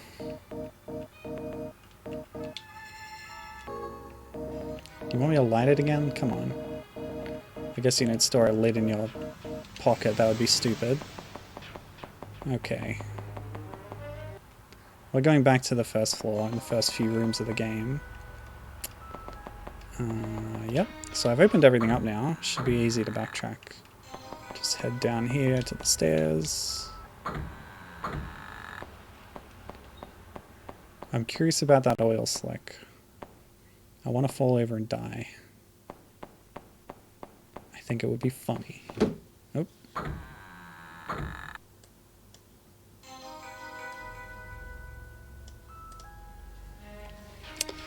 Right. This way. So this was the boulder room. It started with me coming in there. That won't open. So that's where you're supposed to get stuck. You try to open that. The boulder doesn't let you. I solved this. Sorry, I'm just going back a bit.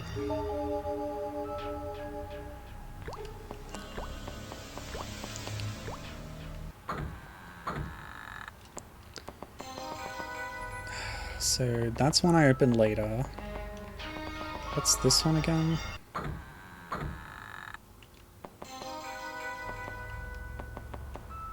Yeah, this was it. Oh, what? Slip! Maybe you can only slip the first time you come here when the can is still there. I never used the can. Maybe it's a red herring item. Alright.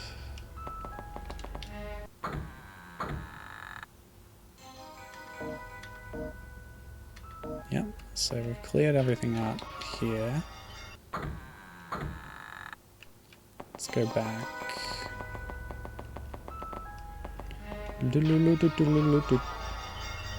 Wait. Oh, that's the death trap. So we come in through here, the boulder. You can't go back. You can't go this way.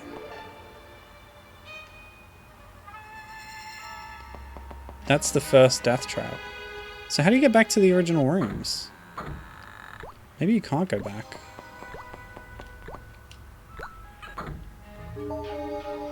Well, I answered the question about the oil to some extent. You might be able to slip over on your first time here.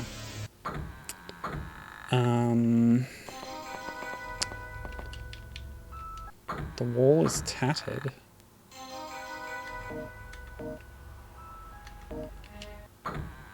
Let's check the map.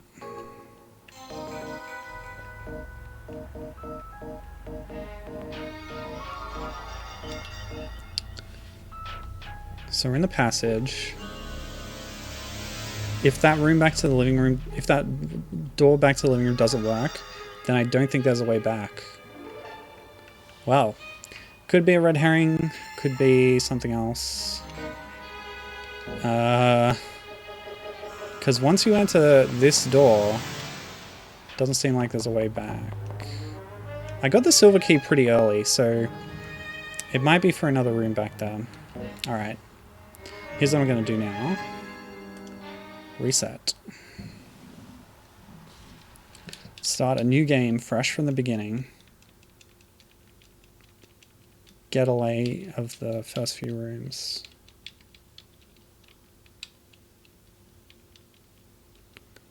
Let's see if I can use that silver key.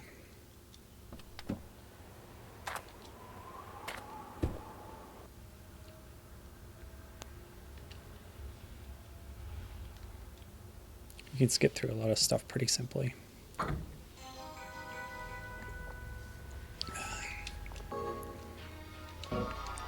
But yeah, like you certainly wouldn't get nearly as much out of this game if it hadn't been fan translated, or you knew Japanese quite well.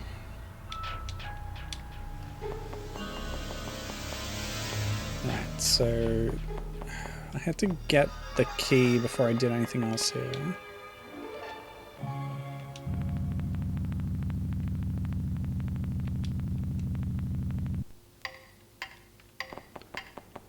Yeah, what's that sound that first plays?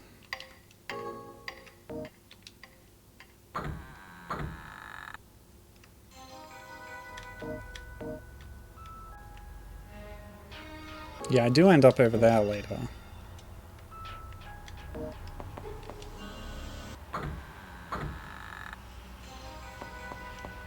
And I've been through these rooms. So that's like the passage, and this is the guest room. And then I went through that painting. Yeah, so I think I've been to all the rooms. That doesn't answer what the silver key is for. There must just be a shortcut door or something that I missed. My last goal here is to slip on the oil, and then I will finish. Push the chair, push the chair.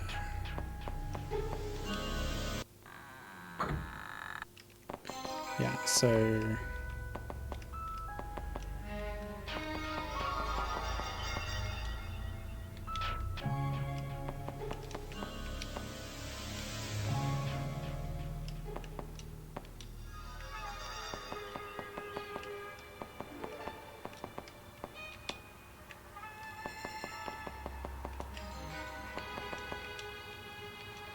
yeah, they do chuck items at you pretty quick early on. Yeah, and this is the other side of that chasm. Ah, but we can put that floor up to get through. Which leads you back.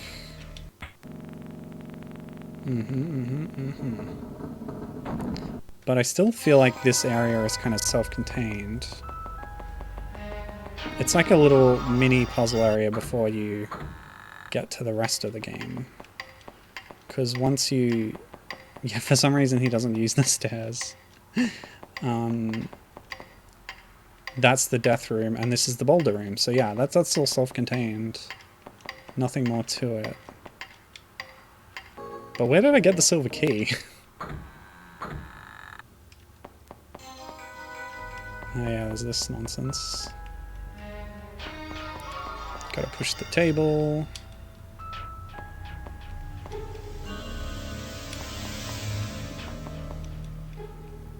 Oh. Sorry. Okay.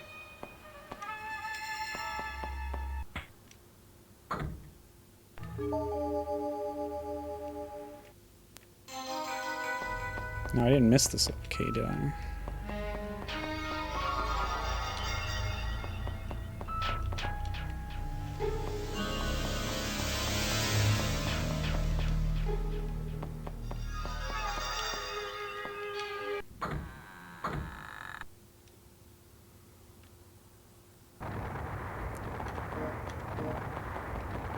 Haha, yes. Hoped I could get here soon enough. And this is the oil room. You ready? You ready for a hilarious scene? Let's go. Just line it up. Go! No? Okay, so the slipping over thing, that's an animation that's exclusive to the blooper reel. It's there for a joke. It doesn't happen in normal gameplay. Maybe it did originally and they, like, dummied that out, but they kept it in for that reel at the end. Hilarious. You know what I should do? Is look up a guide.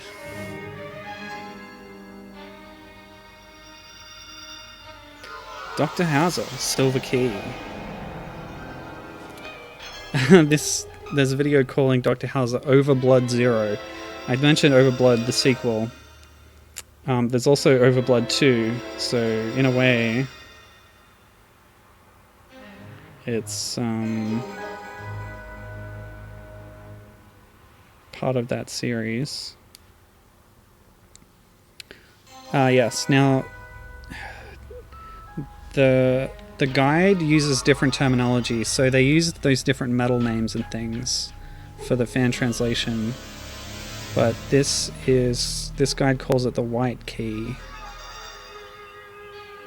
But that might just be for the benefit of those who can't read Japanese.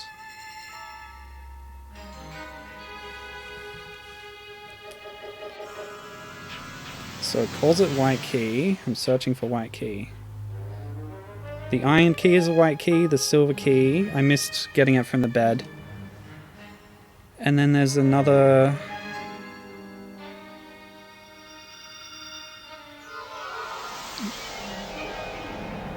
Yeah, I don't know if you ever used that one. This guide certainly doesn't use it.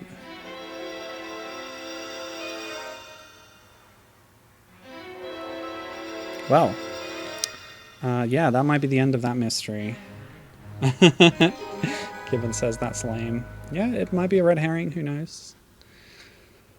Okay, I had a backup thing planned, and this did run a little shorter than I expected, so I'm going to go ahead with it. It won't take too long, because I'm going to play for you now a spin-off of Alone in the Dark, which is very much an inspiration for Dr. Hauzer. So this is a really short little thing. I'll tell you more about it once I've launched it. But first I need to focus on typing the correct DOS commands. Mount C. Whoop. Wait, no, that's not what I want. Mount C, C/DOS.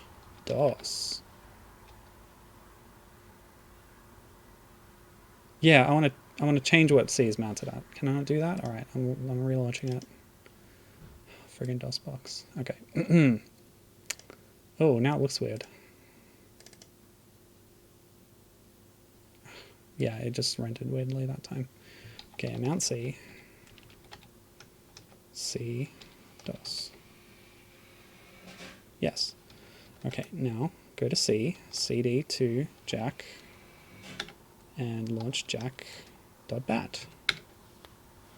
Right, so Alone in the Dark, 1993? 2? I didn't write that down. This is a mini game that was a promotion for Alone in the Dark 2. Oh, hold on. Got to change the display of this window. Oh, it looks fine. Why does it look fine? Okay. So yeah, Infogrames, Alone in the Dark was a big success, but they wanted to drum up some more interest in the sequel, so they released for free a little mini game called Jack in the Dark. This was released on bulletin boards. It was also released on floppy disk, given away as a Christmas present in a little packaged set. I don't know where they would have given it away. But yeah, it was a little demo thing. It was included in most later releases of Alone in the Dark 1 and 2 and compilations and stuff. If you buy the Alone in the Dark Trilogy on GOG right now, you'll get this as well. But it features characters from the sequel. Grace Saunders is lost in the big city. Behind the shop window, she sees a light flickering. It's been so long since someone has dared to open this door. But when you're 8 years old and even the moon is out celebrating Halloween, well, things can happen. So this should give you an idea of what was around at the time that inspired Dr. Hauzer. And this is, yeah, very much in the vein of Alone in the Dark. Pre-rendered backdrops, single camera angles, so similar to what Dr. Hauzer had with the third-person view, but there's only one view per room in this one because that's just all baked in.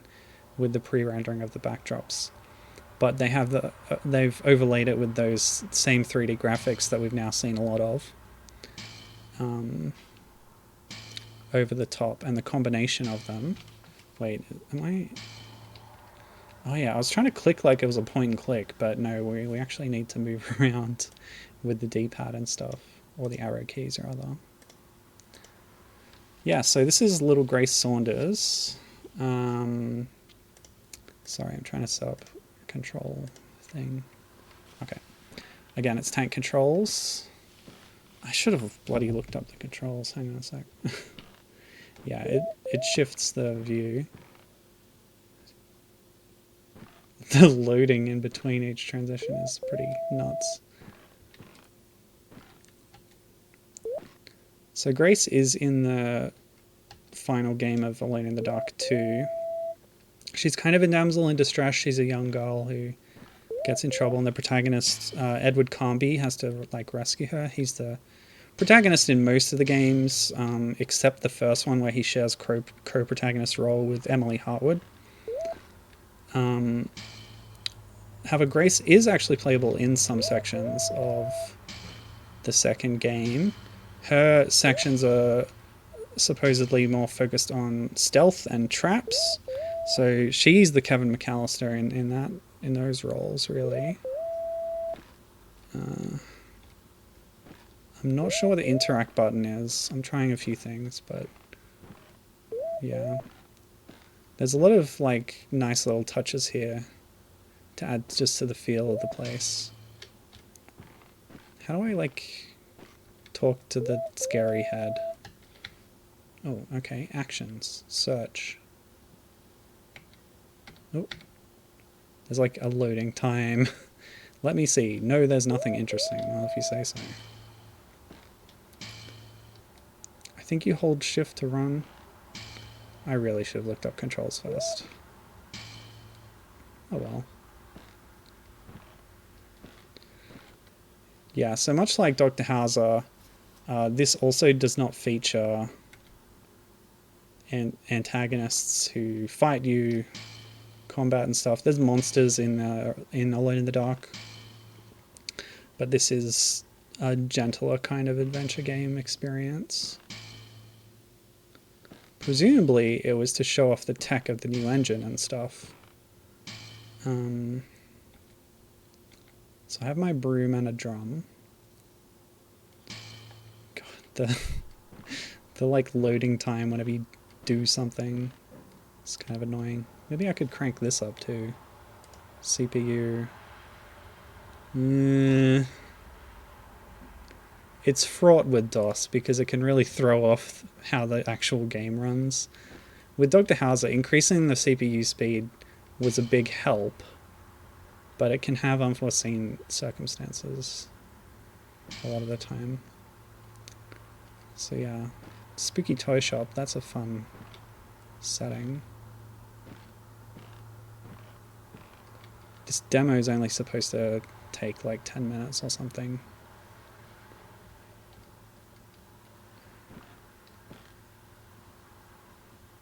But you can see a lot of the same tropes here. The inventory management, the tank controls, and exploring and getting to know the space. An oil lamp. We're even getting similar kinds of objects. Although I didn't get a toy drum in Doctor Hauzer. Anyway, I've been wanting to play this game for a long time.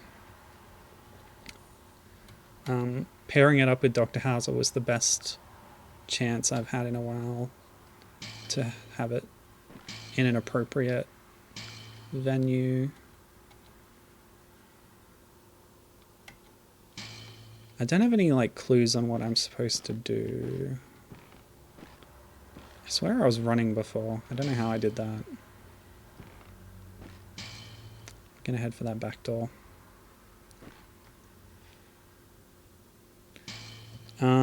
Let's see. I had a note here about other entries in the series, because Alone in the Dark got rebooted a couple of times. In fact, the middle reboot had a Game Boy Color version, which has just recently been released on Nintendo Switch Online Game Boy app.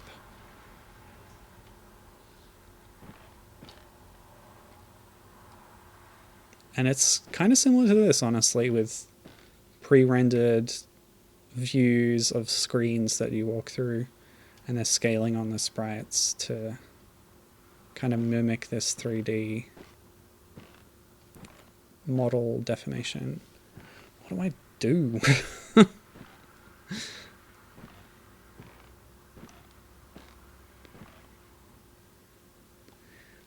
But yeah, Grace Saunders never comes back in the series. Later ones are set at different times, but kind of have Edward Carby as the same protagonist, but some of them hint that like he's immortal, so it's the same guy. This is set in 1924, by the way. I haven't mentioned that yet, but that's the setting of the original series. But then you get like, I think the latest one in the series is, what's it called? Alone in the Dark Illumination in 2015, which is a multiplayer online shooter, basically, where the four protagonists are like related to earlier characters that are like the descendants of the early characters, because it's in the more modern times. So I didn't write her name, but one of the characters in that is like the granddaughter of this character or something, and she is like a technology specialist or something.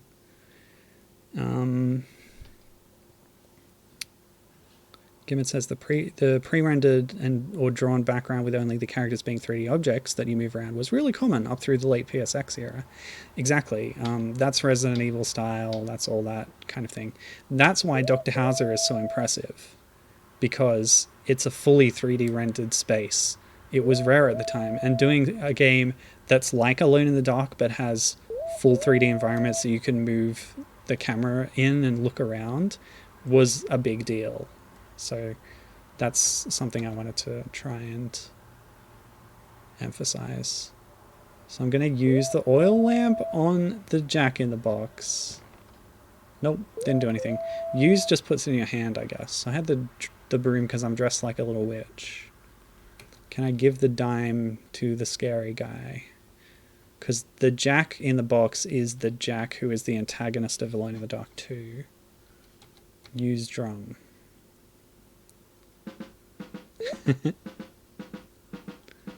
Okay, that's enough of that. I just don't really know what I'm supposed to do. I'm actually going to look up a guide for this one, because at the moment I'm just sort of fiddling around and not making much progress. Imagine looking up a guide for a 10-minute demo.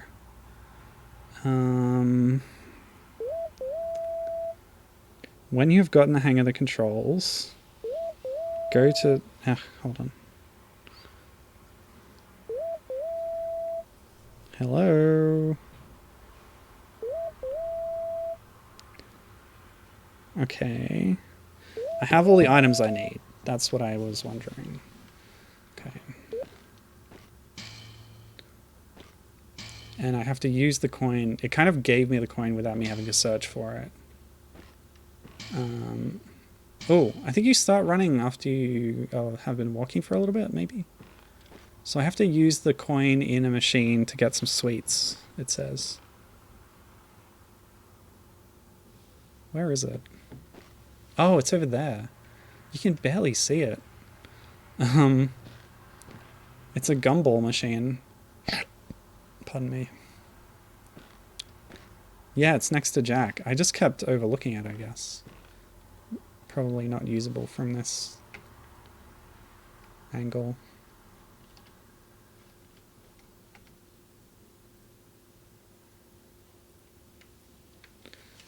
See, it's kind of hard to tell with something that's this detailed which bits are important and interactable. This is only a really small space, but because it's so rich in detail, like I kind of get overwhelmed and don't know where to start. That's a side effect of rendering everything in 3D the way Doctor Hauzer did, is that you don't have the polygon budget to make many objects, so there's not much that you can interact with. It's a bit simpler to figure out what you do need to interact with, if you see what I'm saying. Okay. No, no, no. Dime. Use dime. Come on. That's the other thing about the pre-rendered thing. The depth perception is tricky. You only have the one camera angle. You're not sure where your character is as compared to other things around. I'm supposed to put the dime in the gumball machine, according to this guide.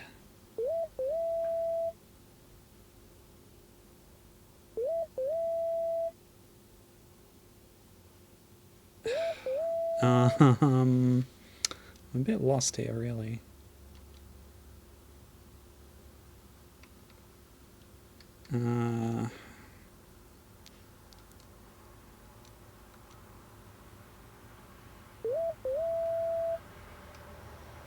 Really?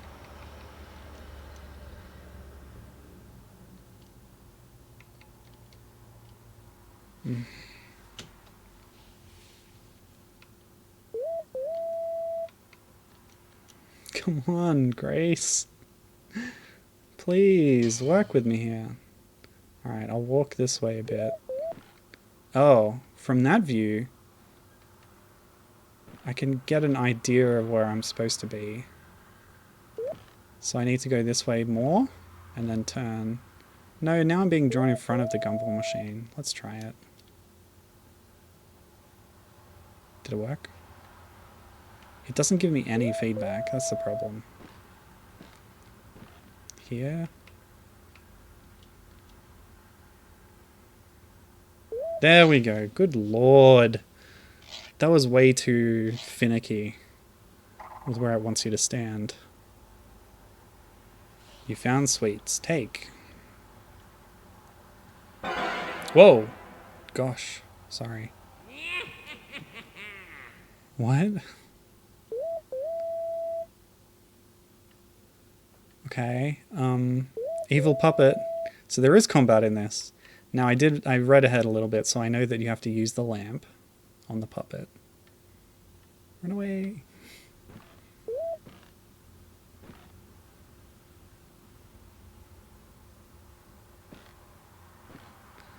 I want a good angle so I know when this thing is near me. Nice face. Okay, that's a good angle. I'll stand here, and I'll be ready with this lamp. Come at me, puppet. Stop walking so much. Does she just keep walking when you press the button?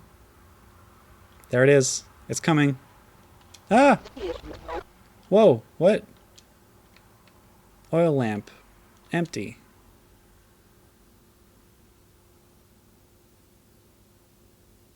No! Yes. No? Yes. Did I win? Just like Doctor Hauzer in the blooper reel. Just like Adams, I should say. Adams Adley. Oh no, what's happening? Little boot man is coming at me. What do I do now? Help me, guide. Ah, they're attacking. Oof. Okay, what do I do? Okay, got it.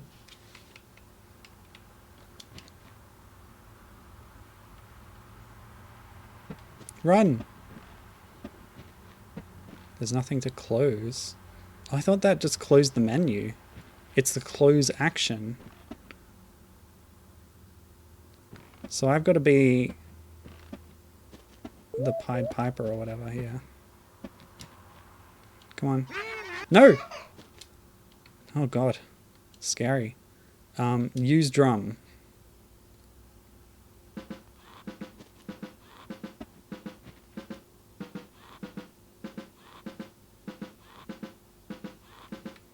Okay, now the scary toys are gonna follow my drumming.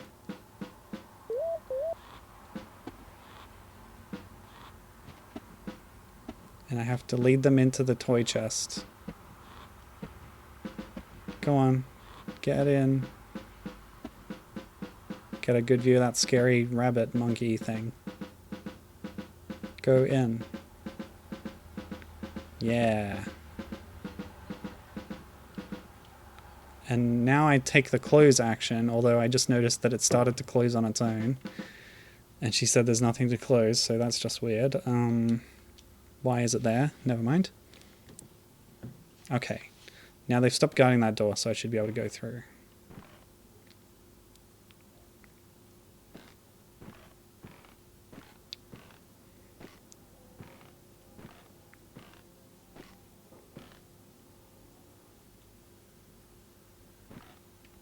Ah, the back room.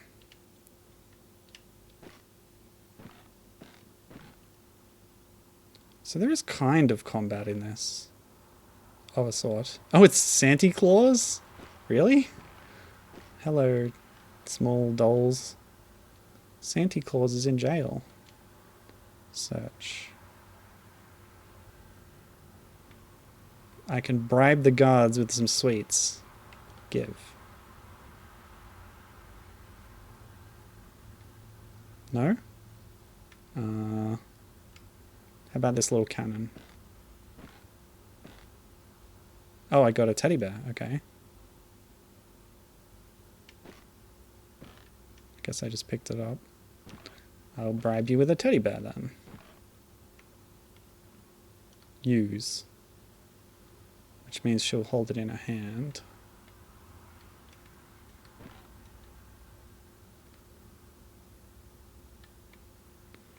This little guy on the crate is moving around, so...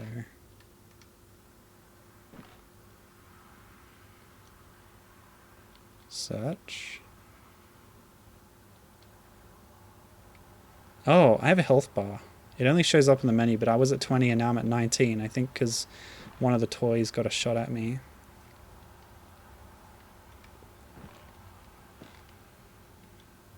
Hello, small soldier. But not the movie. Small soldiers. Remember that movie? That was pretty cool. Give. I'll bribe you with sweets. Did it work? Who knows? Okay, I'm looking at the guide. Wait, what? Okay, I was supposed to take this. I found a vanity case. Oh, and there's a mirror too. Searching doesn't do much. Mostly you just walk over an object and you pick it up. I mentioned that about the dime earlier, but it's actually just a universal rule about how picking up items works in this game. Alright. Can I bribe the guards with a vanity case, even though it was in the same room as them? Come on, oh my god. This old ancient DOS PC that I'm playing this on is so slow. Put. There's not enough space to put. Alright, guide. Tell me what to do. Oh, I was doing the right thing, but in the wrong place. That's this game. Doctor Hauzer really streamlined inventory stuff. Okay, you have to place it down so they can both get to it. And because they're girls, they like makeup, I guess, or whatever. More gender role stuff. Okay, so I should be able to get past them. Oh, alright, let's try this again. The guide says you got to put it a little bit away so that they walk away from the door. So you can get to the door. I don't know what that little soldier's doing.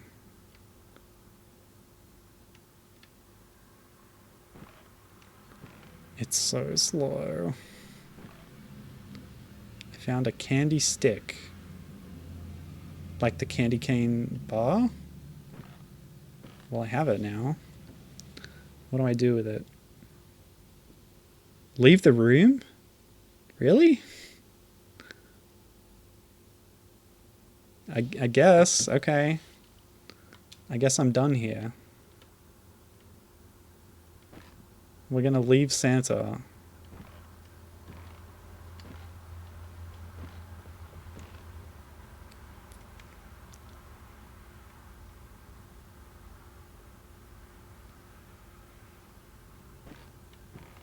Oh boy. I probably should have cranked up the processor speed, but it's too late now. I'm nearly done. Okay. Last little bit. Oh, that's cute, the horse rearing up. This is lovely. The actual game is a bit spookier than this.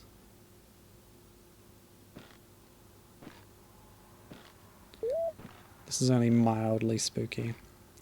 Alright, so we're supposed to give the candy stick to the Jack-in-the-Box. Very obvious thing to do. And he gobbles it up. And then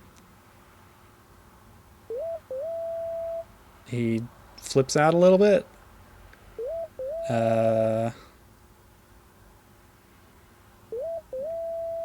Spins his head. Okay. The guide says to use a mirror next. The end. It's too late. What? Let me check that guide again. What? Maybe that is the end. That was the intended end. Okay.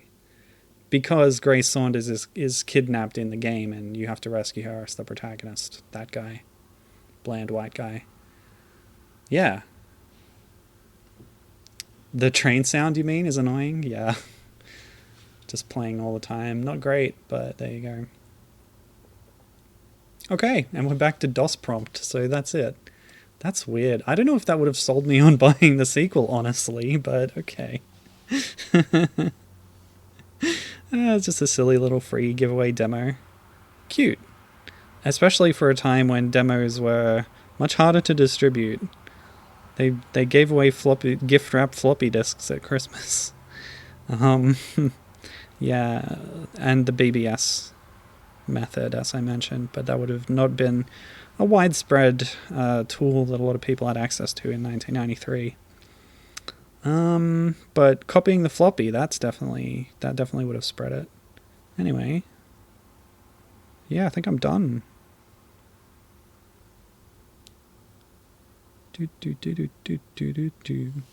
All right.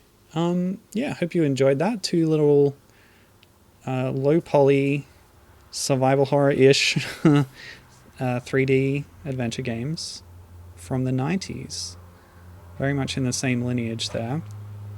If you're familiar with Alone in the Dark at all, Doctor Hauzer is definitely part of that oeuvre. So you might want to check out Overblood as well, the sequel from the same studio. Yeah, but thanks for joining me on this stream. It was really interesting to play Doctor Hauzer. I'm glad I got all the way through. And yeah, that little spin-off thing from Alone in the Dark, don't miss it. If you get like I said, if you get the trilogy from GOG, it's included in there, so make sure you play it. It's essential lore for the sequel. Alright, thanks for joining me. See you next time. Have a good one. Bye.